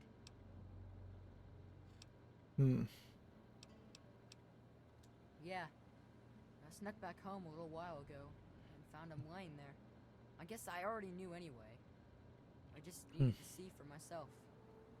Besides, I'm too tired to cry. Now, it's a bit of a spoiler to say there is kind of a collection of orphans I wish I was tough like you.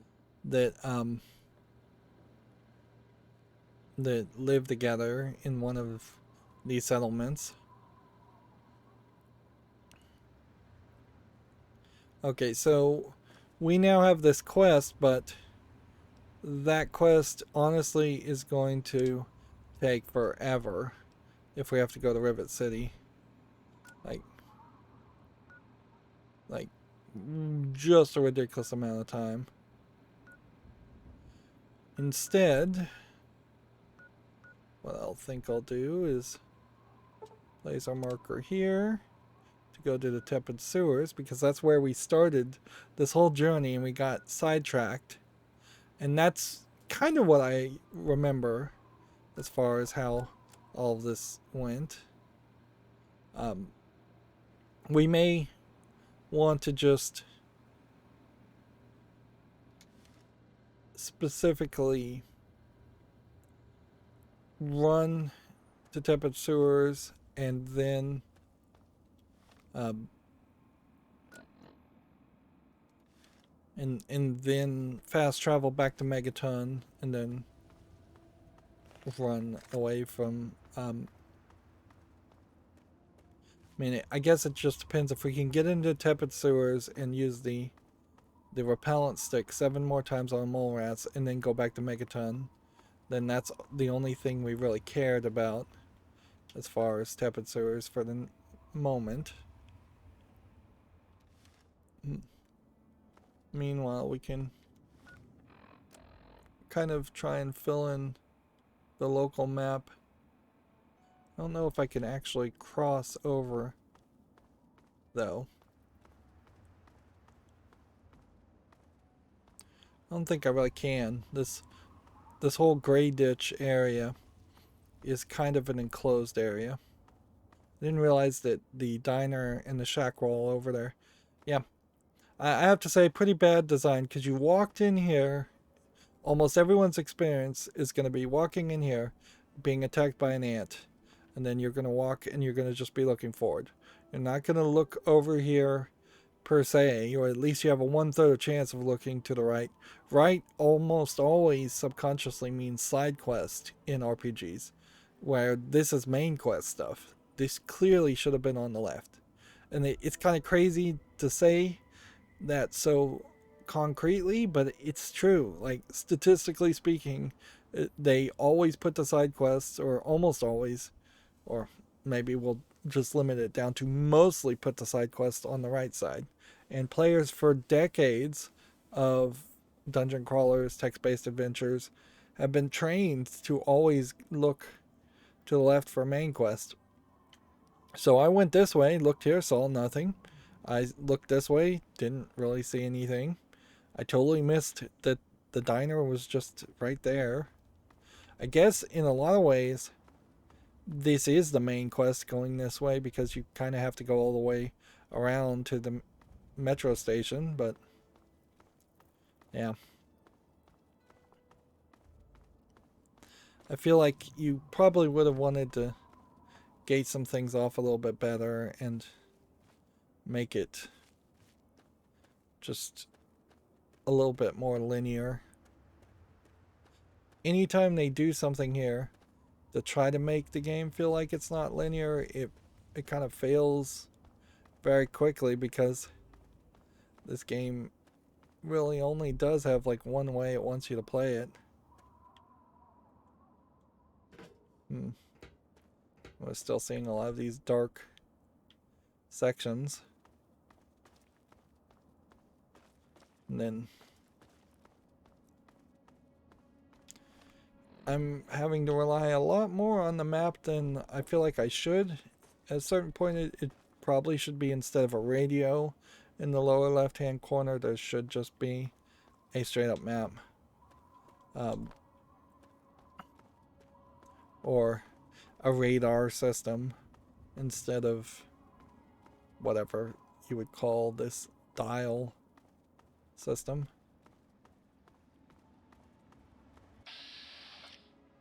Okay, I see some raiders.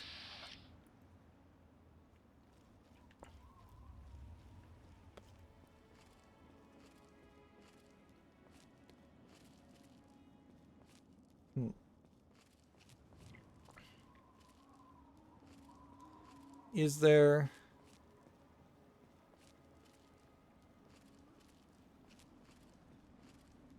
another way across?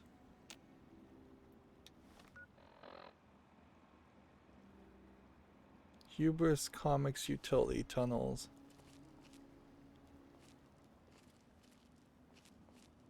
We may run into some murlocs here.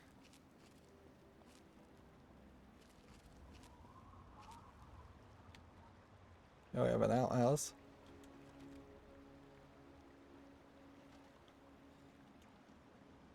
Which, okay. Nuka-Cola.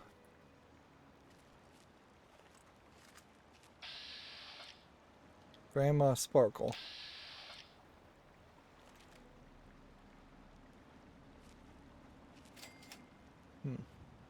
Wilhelm's Wharf.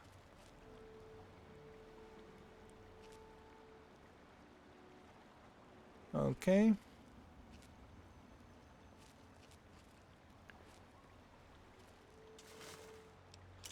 Finding more Nuka-Colas. Maybe instead of finding caps, I'm just finding Nuka-Colas.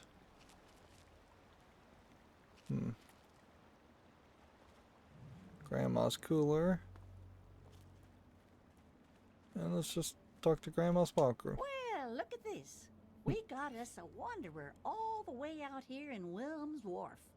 You must got some important business out here to be wandering around, but tain't none of my beeswax what you're doing. But if you're interested in trading, maybe we can help each other. Yeah, let's trade. And I suppose I should be just asking, is there anything going on here, and asking for quests. Some fellas came out here a while ago that said they was looking for some do-gooder that came out from one of them vaults. I told them I ain't seen nobody like that and sent them on their way. They might still be around here, though, if you think you can help them. So, yeah, that's probably your default response that you're going to get, regardless of whatever anyone you ask. It's just going to tell you the main story prompt. My boys are hunting lurks. Finest meat you could get, but he don't move around in your stomach like mole rat does. Right dangerous, those things. Just as soon take your head off as look at you.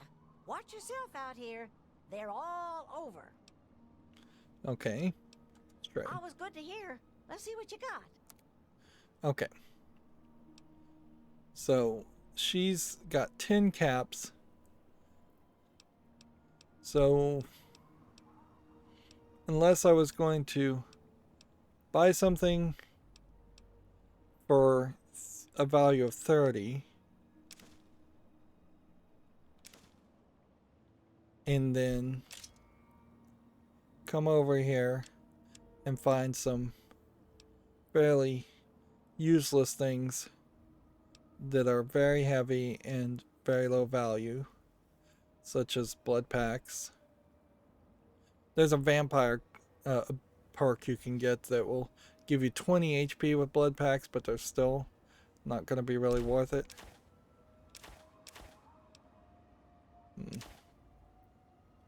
Let's see.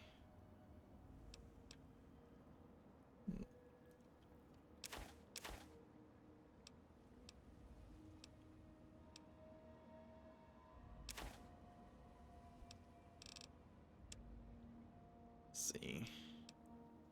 Half a value for basketball. 5 for conductors. Garden gnome. Fire hose nozzles. Lunch boxes. Scrap metal. Sensor modules are valuable. Tin can we'll get rid of. Okay. And then we'll start. The knife is worth 1/8, so if we can sell anything that's worth less than 1/8. Like 313 for that much. And then that much. If we can find something close to 4.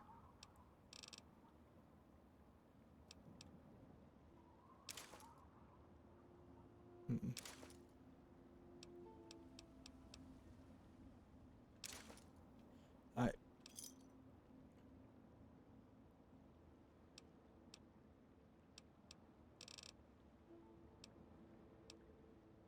Yeah, I think that works. That's not very helpful, Y'all come back now, you hear? but whatever. And at a certain point, that really goes to show where bartering isn't going to help you that much anyways. I want to be careful not to go this direction. But I think I'm fine. We can. Can't really just, like... Let's see. Where did I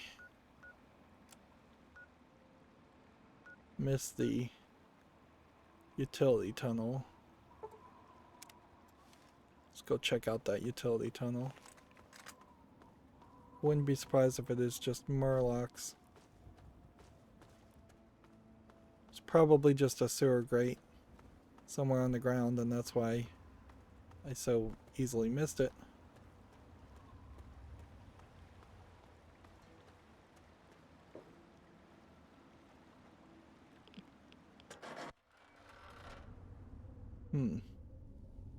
So I wonder if this is gonna irradiate me crazy, and I should immediately abandon this as an idea.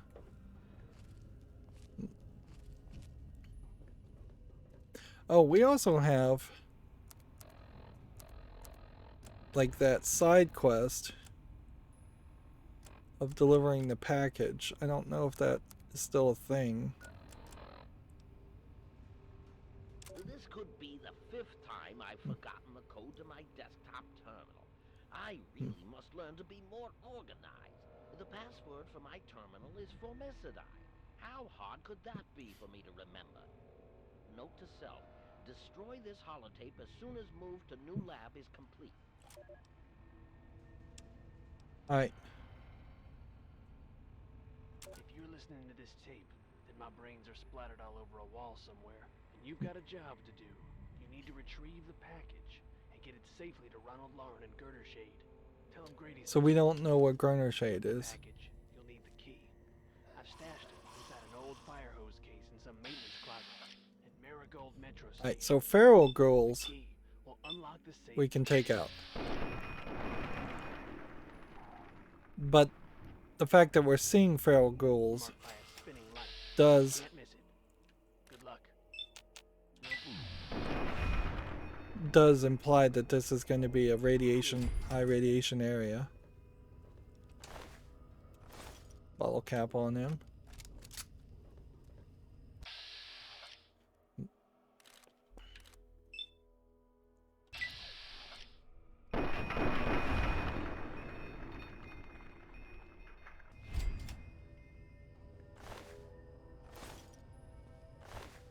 You can see these guys don't really have a lot on them.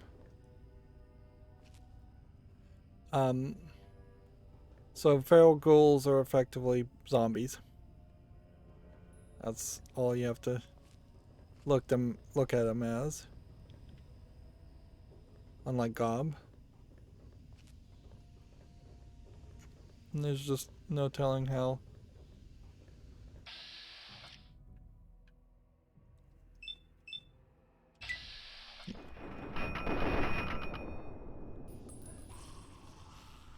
I guess since these guys run towards you, you can kind of take your sweet time if you want.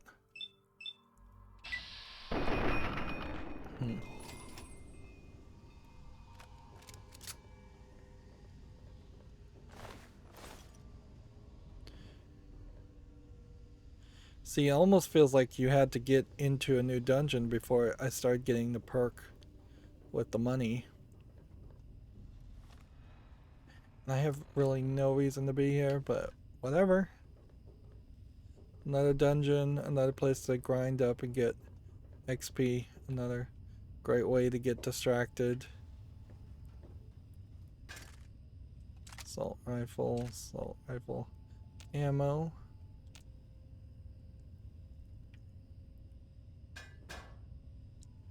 Alright.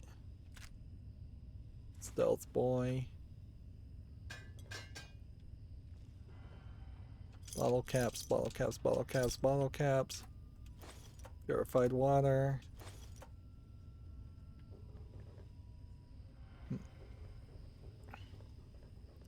So there was a little bit of value going this extra direction. Now, this is one of those things that's not explained well enough for my liking. I don't know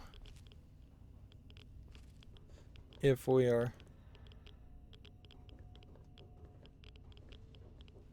getting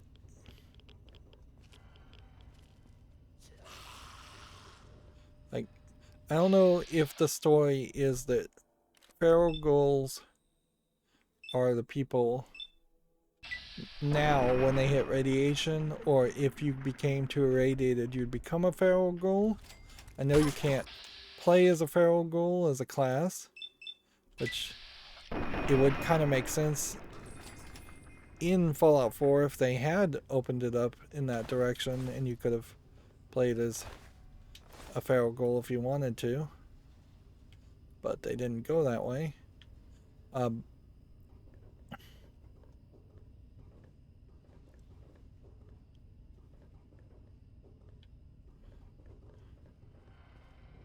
Like, my understanding of it is that the feral ghouls were generations upon generations of people who were irradiated, basically the people that were left outside of the vaults to begin with.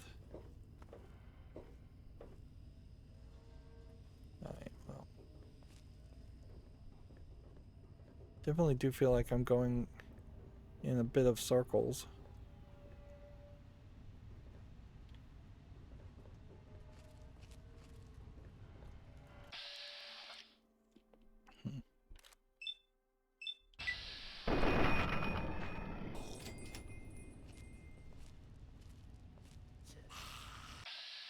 Seems like I am growing my bullets too. So we may be cool. I think though what I would probably want to do is stop doing the stealth stuff so much as move faster. Hubris Comics Publishing. Okay. So that'll just get us in the back of Hubris Comics, which may be an environment that has a lot of comic books to check out.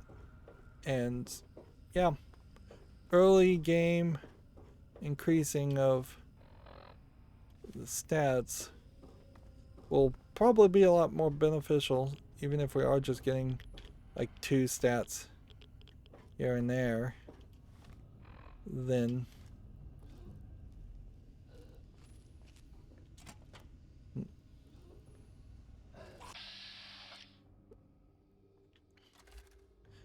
late game.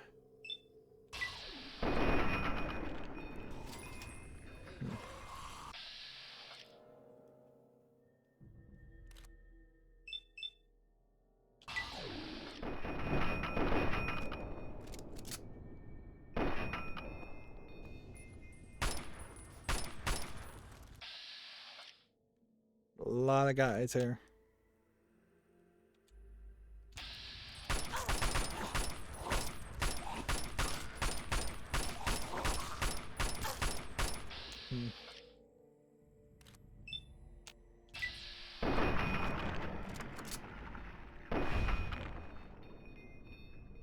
Yeah, and even on very easy, when you start breaking out from the concept of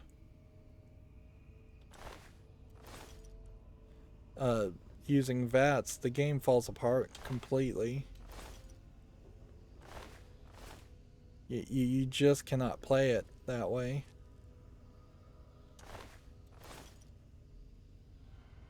Alright, well. Scrap metal. Let's look around. Paint gun.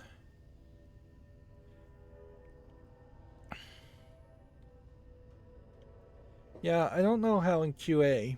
I kind of have to just assume that science of 50.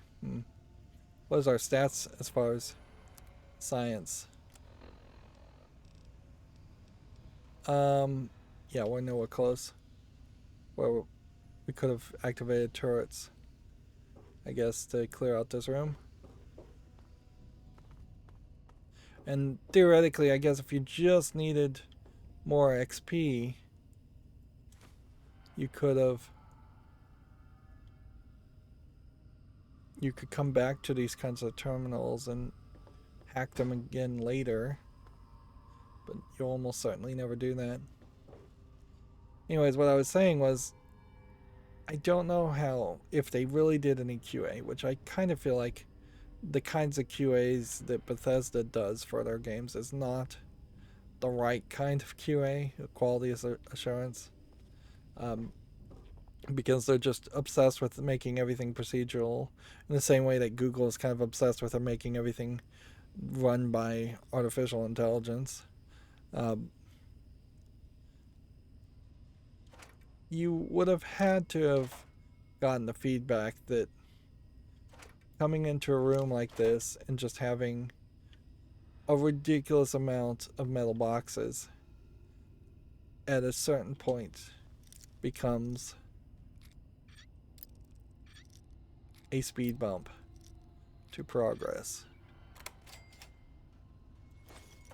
and is not a welcome way to have a game. And it seems like if they're going to have locked first aid kits, they always put a second first aid kits. And very often, if they're going to have just one metal box, whether it's locked or not, they always put a second metal box. And it's just excessive. Excessive for no good reason.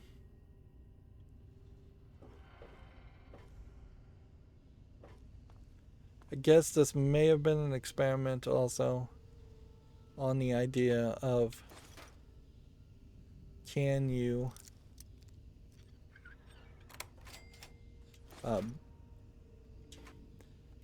put a feral ghoul here and then see if he could do pathfinding all the way around here, all the way around this direction, all the way around here. That might have been what they were going for. These are what fire hose nozzles look like.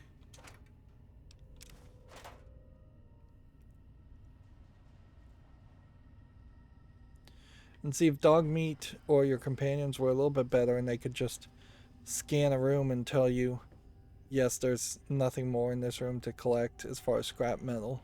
Even if you had to name a specific item, that would, I think, be appreciated. I don't know if I missed some things over here or if that's just a weirdly designed... Okay, we have another exit to Hubris Comic Publishing. So you have this one and this one. They probably wrap around, and this is probably the only way in, so let's go.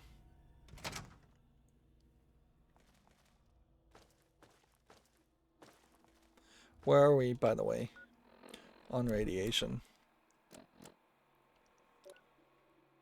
We're at 111. So we probably, until we get to that first tick mark, which is somewhere, I would guess, around 250, we probably shouldn't do anything as far as rat away, which we could take it, but just in leveling up and moving forward in the game, we probably will get higher rad resistance anyways.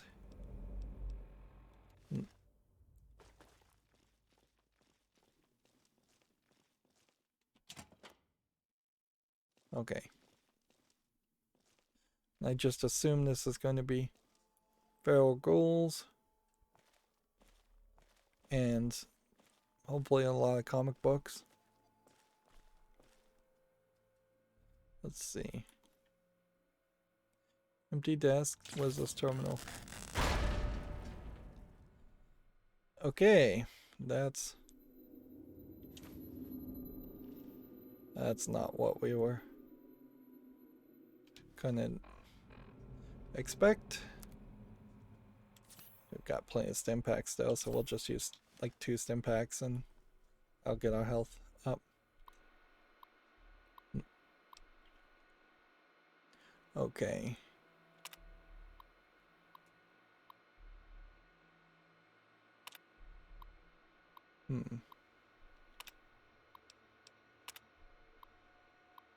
More dialogue that I suppose you could just pause now if you wanted to read.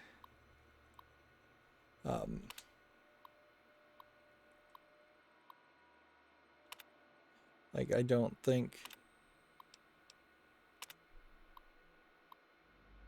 there's really anything here too important, but I am just trying to basically speed read all of this.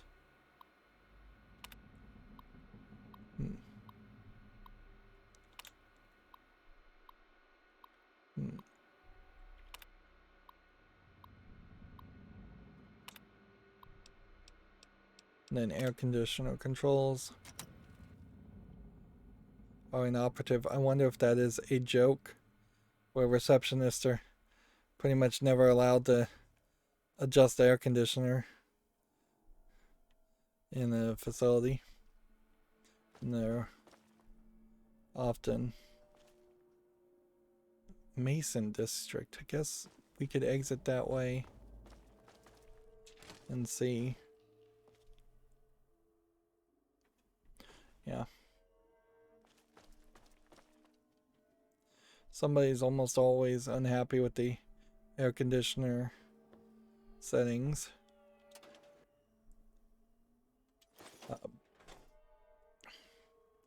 In a work environment.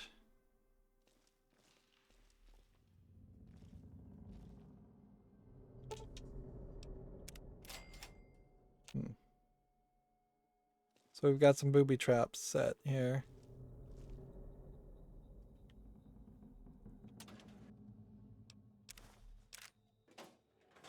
And these booby traps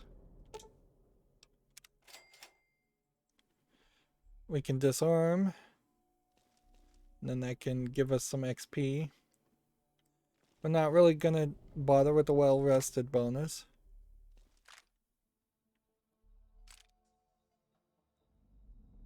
Why am I picking up all these shells? I guess that's stuff that... Vacuum cleaner.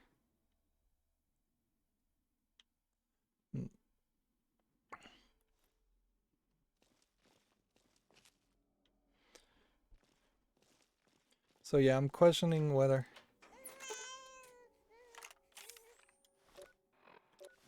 Well, run away from that.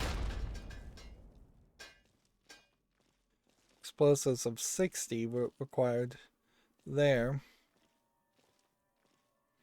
So that's the first argument, potentially to increase your explosive ability, but not really necessary. Local map.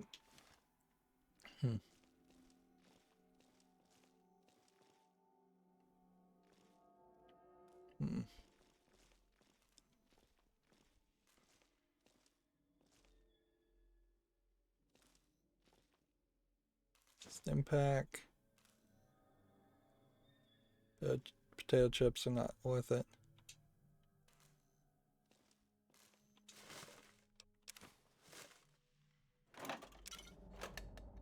I would have thought that would have been booby trapped.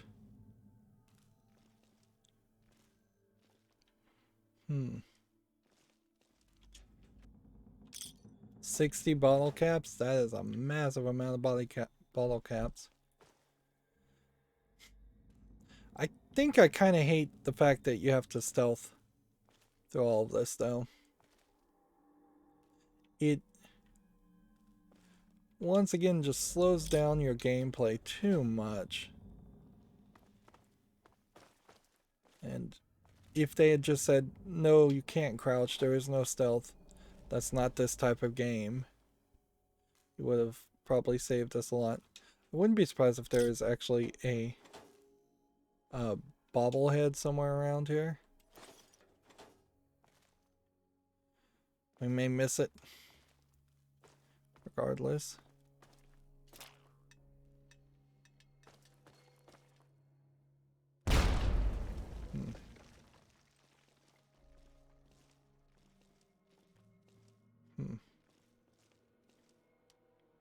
And it doesn't seem like we're gonna find a ton of books.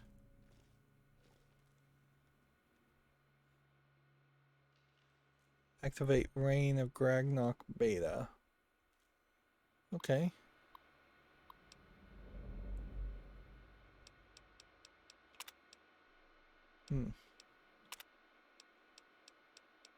So this is a interactive text-based game.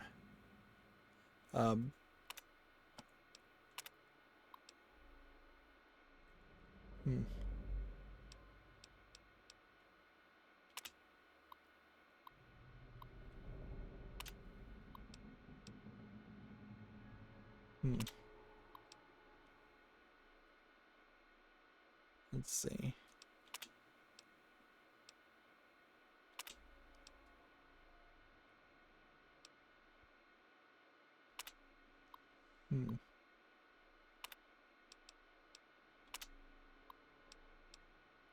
So north.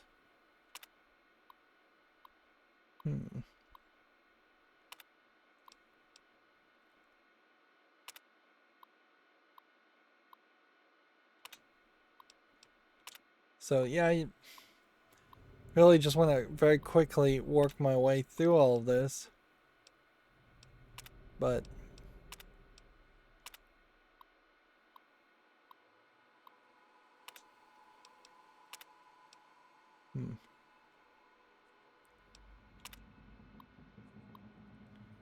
I really don't want to actually play.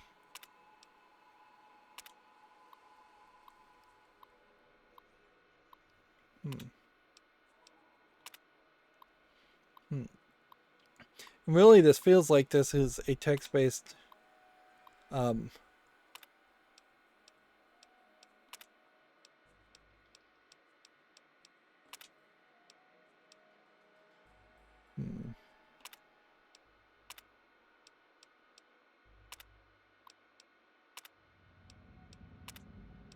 yeah, it feels like there's really only a few locations.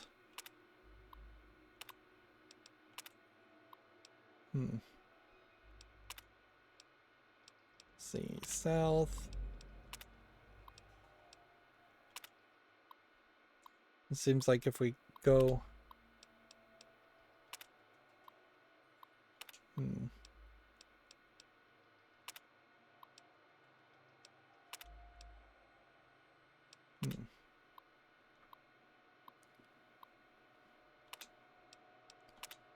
yeah, we missed one area.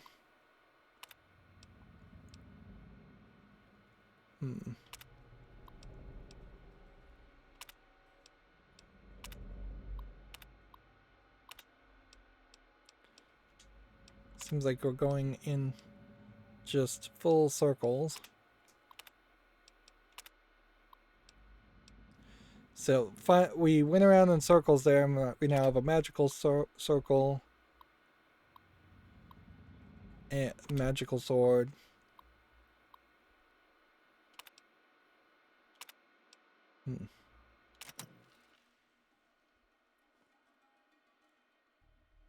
Wow. That did nothing for us. That was a huge waste of time. You would have thought that that would have given you something as a reward. But at this point, now I'm just like so up on caps now. We'll be able to buy anything we would want I think, fairly quickly now to decorate the house. I may never get another house, even though it would kind of make sense to get a nicer house than Megaton, but in the world of Fallout in particular, you don't have that Skyrim chance of things potentially looking nice. Everything is going to be in that Fallout visual aesthetic, which definitely ruins any fun for some people, I imagine, as far as actually trying to make something look pretty. Arguably, Fallout 4 maybe lets you make a slightly nicer environment in-house. It definitely gets away from the color palette of everything being gray.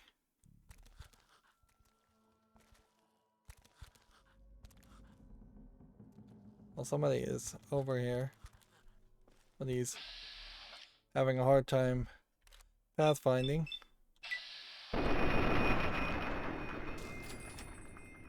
Arguably, that might be where the booby traps are for, is that they're not actually for people, they're just for the feral ghouls.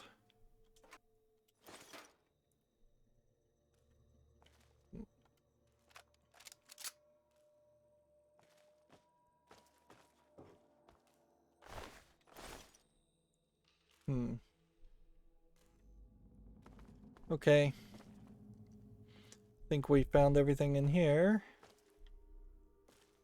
And then down this way we go.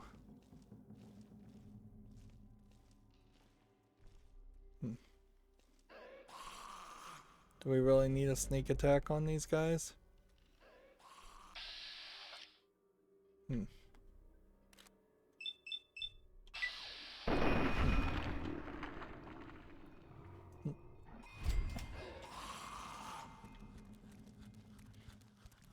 Wait till your action points get high enough.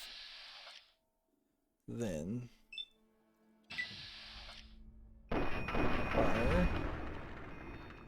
I think one of the problems here is it's not like our action points are terrible. It's that we use a ton of them when we shoot somebody.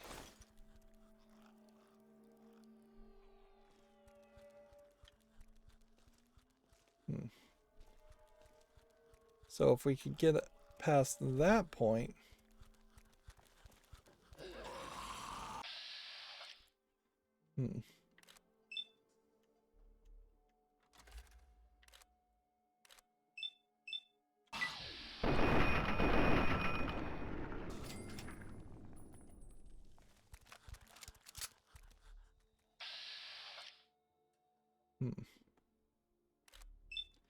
It's crazy that our headshots are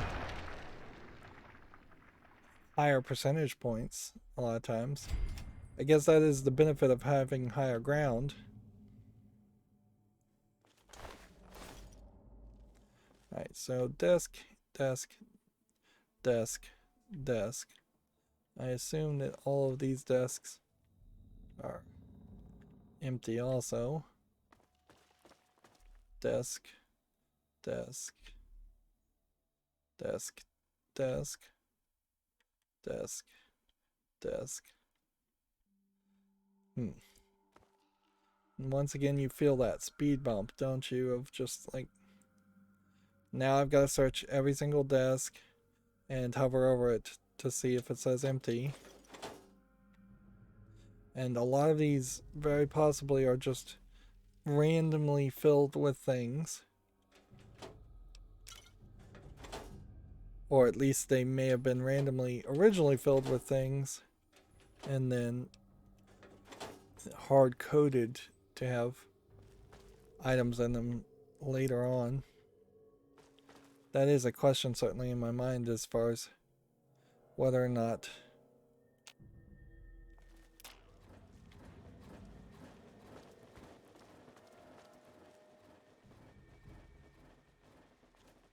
what is this doing?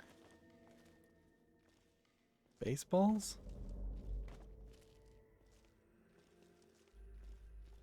It's a baseball pitching machine. You'd think you'd kind of want to activate something like that. If that was supposed to be the booby trap, you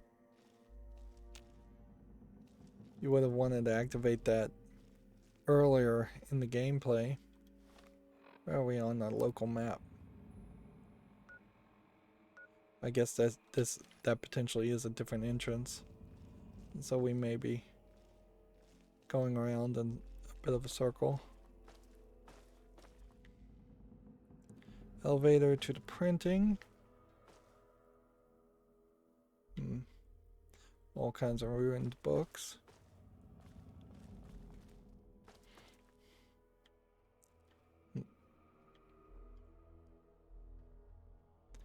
Yep.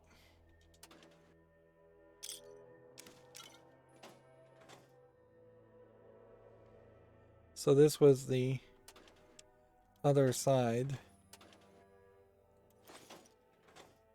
of this barricade that we saw. It would really suck if there was a collectible comic on the walls over here. Just one that you could easily overlook.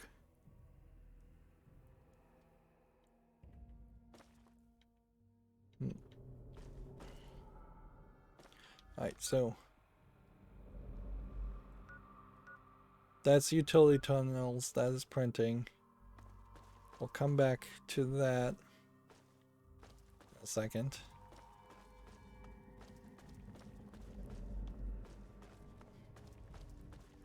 We'll come down here first. If we go downward, can we come back up?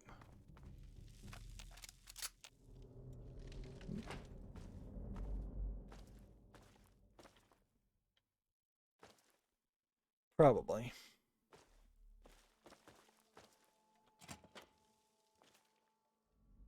Yep, there's a downward stairs. And here's a downward stairs. Okay, good enough.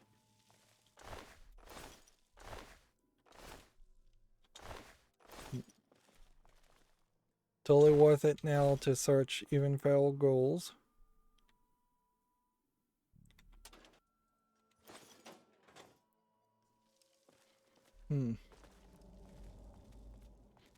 What this is going to establish also is fairly quickly where you can stop doing as much searching as necessary. Because if I'm just looking for scrap metal to sell as XP, if I'm just looking for pre-war books or pre-war money, or if I'm just looking for Nuka-Colas, all of those are a much more limited number of items that I need to start picking up. Versus right now where I'm picking up weapons, I'm picking up anything and everything because I don't really know the value of things or what the value of things will be potentially in a future scenario.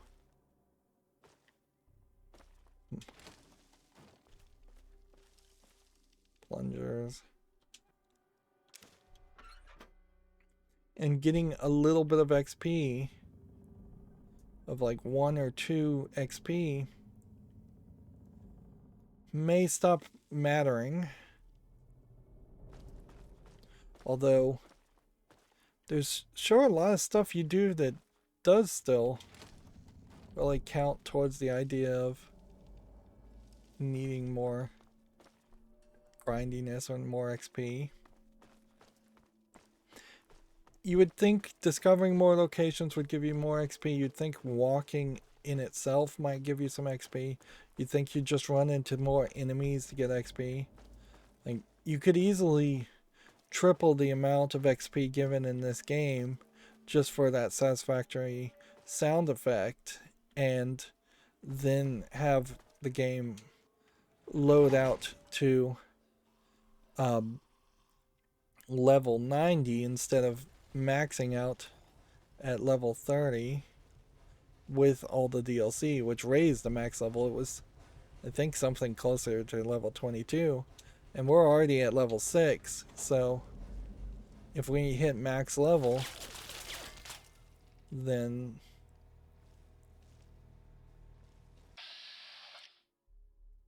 Mad Johnny West with a machine gun.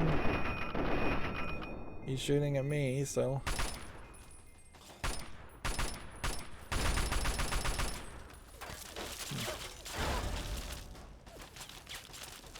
let's see.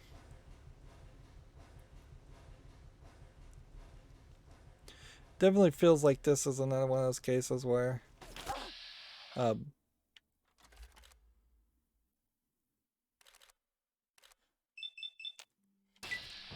where you've got named characters and those named characters are just going to be your enemies regardless.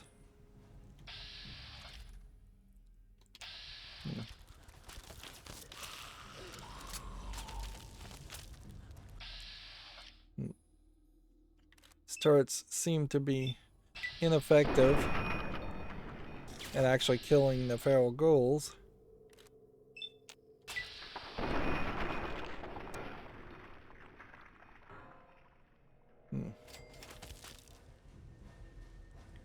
Alright. Reload, wait for action points to refill. Red pass card. Interesting. I don't know what that was supposed to be. Ah, mines.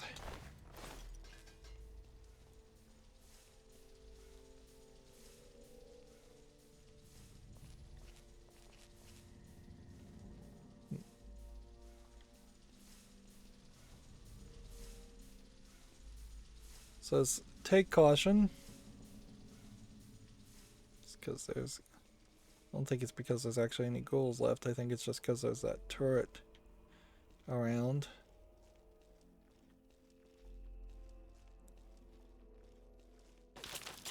Danger.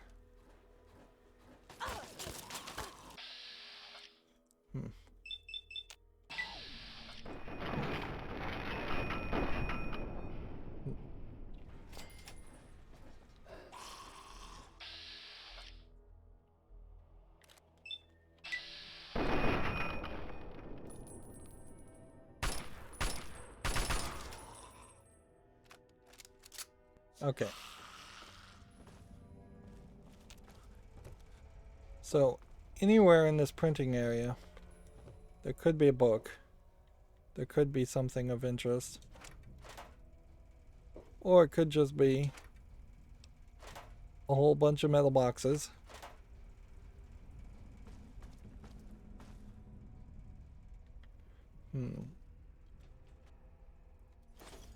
Shotgun shells.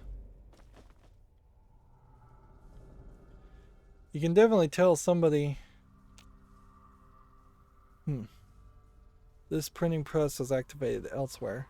So maybe we could activate the pre-war printing press and get some pre-war books or even comic books to print. That's interesting. That seems to be the only one that can activate. Then you have these windows here.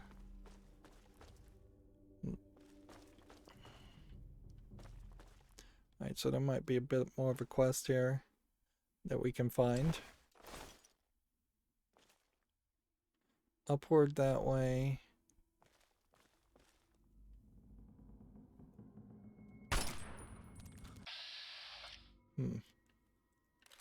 I should have used VATS there.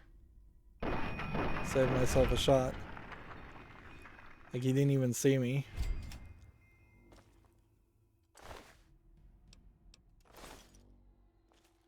Can definitely tell though that grinding by killing feral ghouls is not the most efficient use of your time.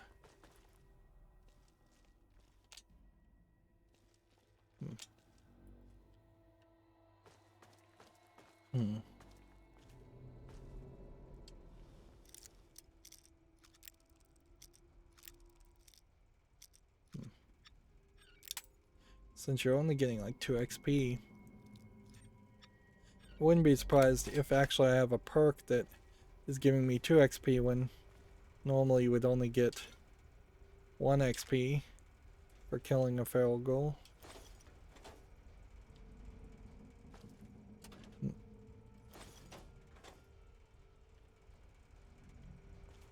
I think we're probably going to end up over encumbered very quickly here.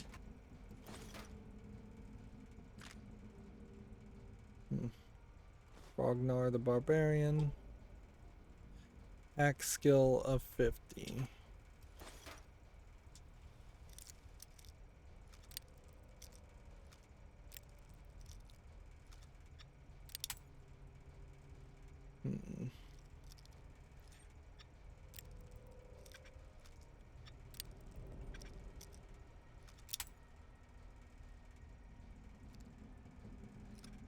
There is a skill that would let you actually try some of these if you tried to force the lock and then you jammed it. There's a skill that would let you retry those lock boxes. I don't think that's really worth your effort. Again, skills wise, I don't think I have a science anywhere close to 50. There might be an argument to bumping up science to 50. Let's see. Yeah, and we're going a little long, so I think what we'll do is we'll equip this. We'll repair everything. I mean, I could get science plus 10. That's about it. Let's see if we can just repair things.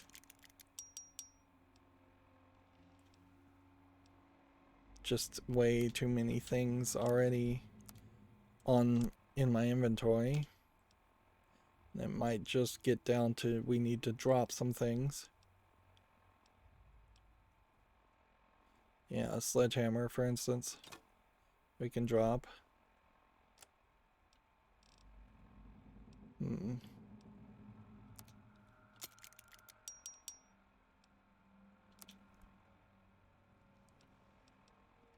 Wasteland survival outfit could get repaired versus a wasteland surgeon outfit. Let's just see if we've got some worthless things. Butter knife we can drop. Carton of cigarettes. Coffee mug we can drop. Damaged gnome. Pack of cigarettes we can drop. Pencils. Violet lights. Don't need those.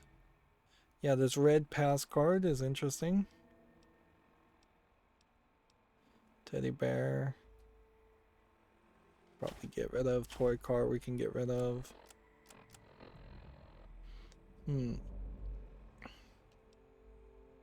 Then blood packs we can get rid of. We can also go ahead and read this to increase our barter by 2.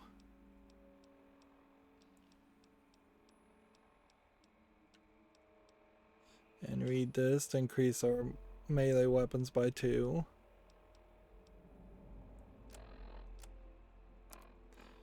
And then need to put back our regular armor before we leave. So bartering really doesn't ever need to go up. Explosives getting up to 50 is interesting. I think though we want to probably put enough points into science to get up to 50. And then just continuously draw more things into small guns until we can get it up to 100, which I assume 100 is the maximum. Speech, it'd be nice if we got more speech checks, but you don't run into enough of them for it to matter. Sneak probably doesn't matter. Repair, at some point, if we could repair things a little bit better, that would be useful, but does that really matter now? Yeah, we still need about 500 experience until we're out of... just go ahead and use a stim pack. There's no reason not to. Yeah, we're at 500 XP, so we'd have to finish some kind of quest, really, before we could level up again. And, yeah, repairing things doesn't matter if we've got the caps. And at this point, we're just finding so many caps that we're going to end up just dropping more and more stuff as like this.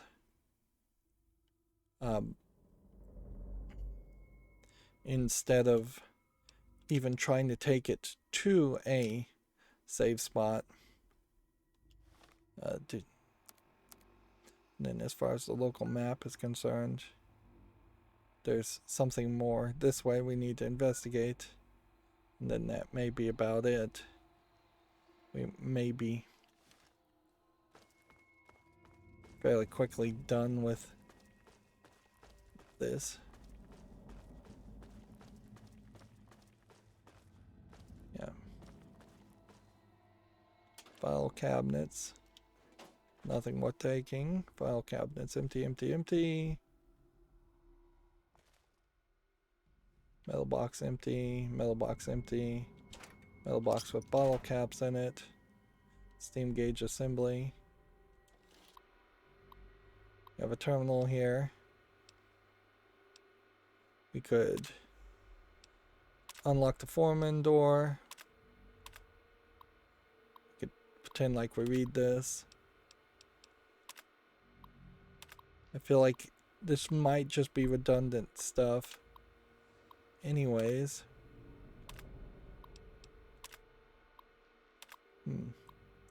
See, I wonder if there's supposed to be a hint in some of this dialogue in this text that I'm just missing.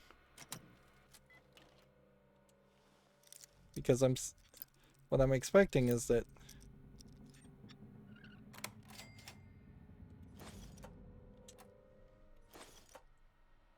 there's a pre-war book.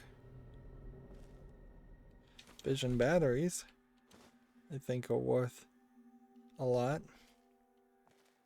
Of course, I am now overburdened again. So let's just see if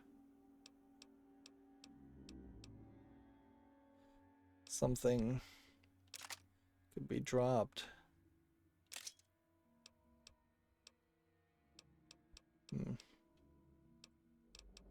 What did I pick up that was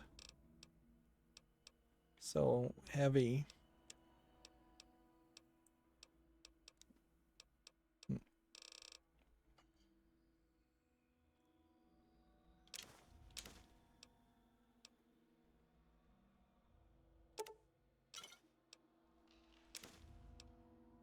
Get rid of a lot of this stuff. Just because it doesn't really have any value.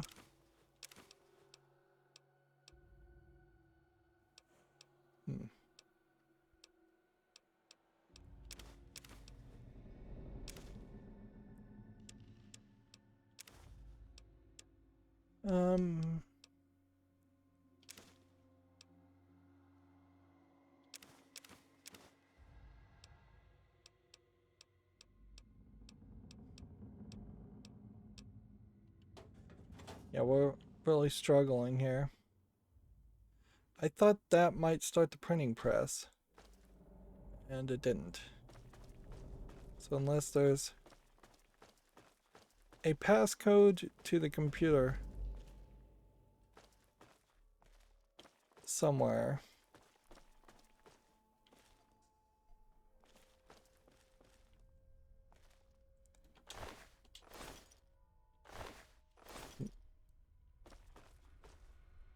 Okay, no, here's the printing press terminal.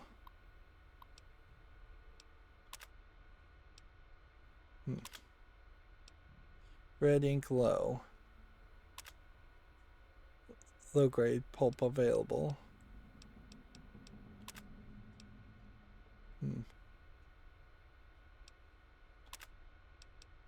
So we need to find a way to get red ink into the printer.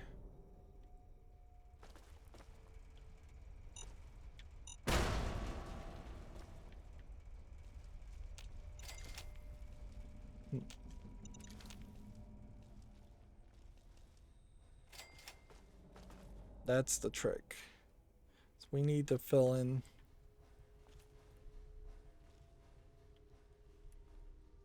red ink.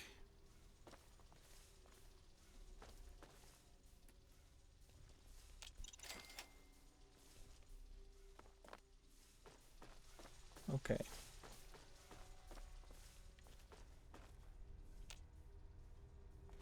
This is activated somewhere else.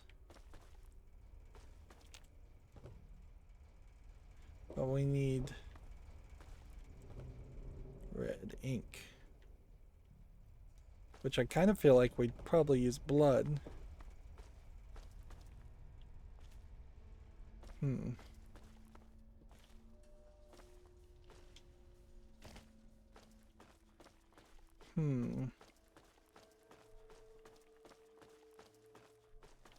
You would kind of assume that you would either find red ink fairly obviously.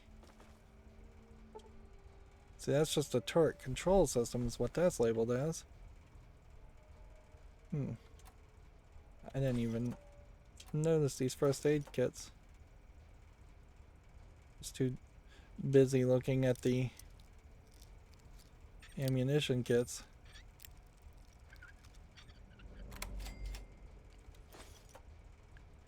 Once again, over encumbered. Yeah, it definitely does feel like the game gets too long for its own good. It's just, frankly, a little too much. Red pass card.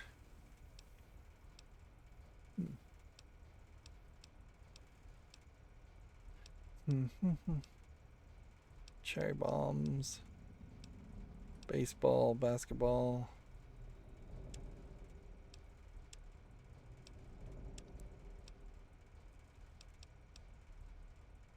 Let's see.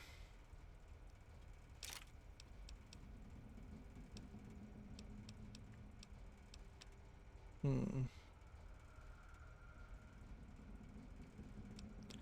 of these hunting rifles probably aren't worth holding on to either.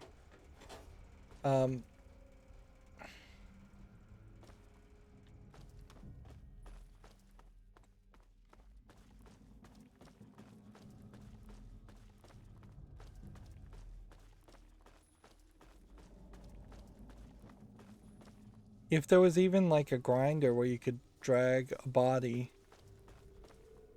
and make it bleed into it, that would almost make sense. Alright, so you come over here. Red ink low. Alright, that turns it on. It says warning. Machine malfunction. Then you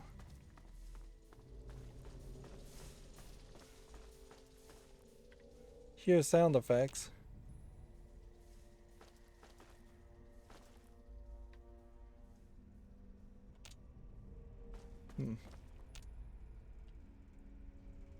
Like I'm hearing all these sound effects, but I'm not seeing anything moving.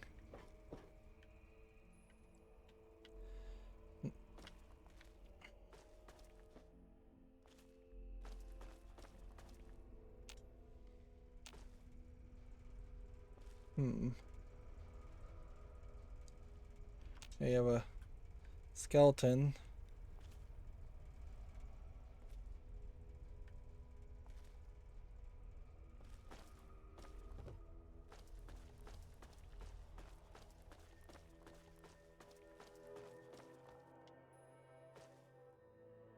That's just a ghoul.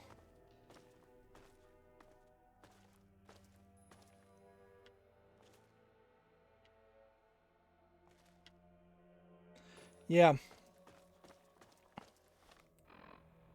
Color me confused. I think there's probably just a quest here that we can't do.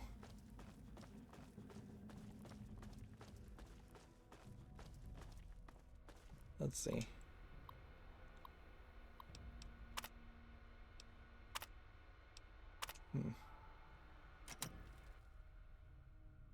Like, you've got all this steam popping up.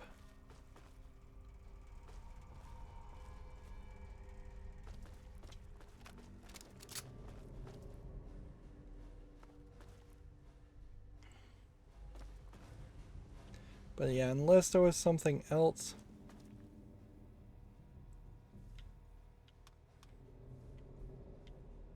Like, unless there was something else you need to manipulate further along in the game, I've either failed to read something here, or I've failed to understand something here.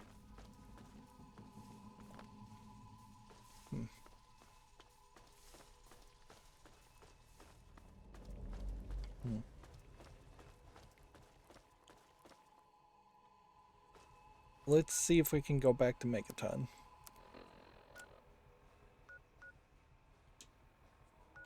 Can't fast travel from this location.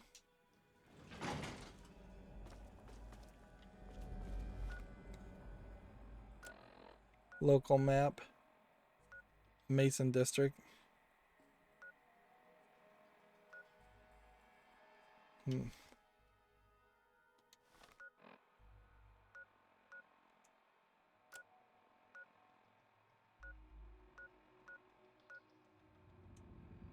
Can't fast travel to this location. Alright, well then, what we're going to do is we'll end this episode here. We'll set this as our target. I don't think we need to go back to the utility tunnels. We're doing very well, certainly, but we also are spending a lot of time goofing around, investigating areas that we don't have quests in, and this seems like a prime example of not being able to really finish an area because we didn't start a quest to start off with, and it feels like the game should have just given me a quest or let me finish the quest even if I didn't know what I was doing. Hey, anyways, that's going to be it for this recording. As always, I ask you to like, share, subscribe, comment, and watch every second of my videos. If you want a friend or follow me on any social media sites, there's a whole bunch of links down below. Thank you for watching. Have a good evening.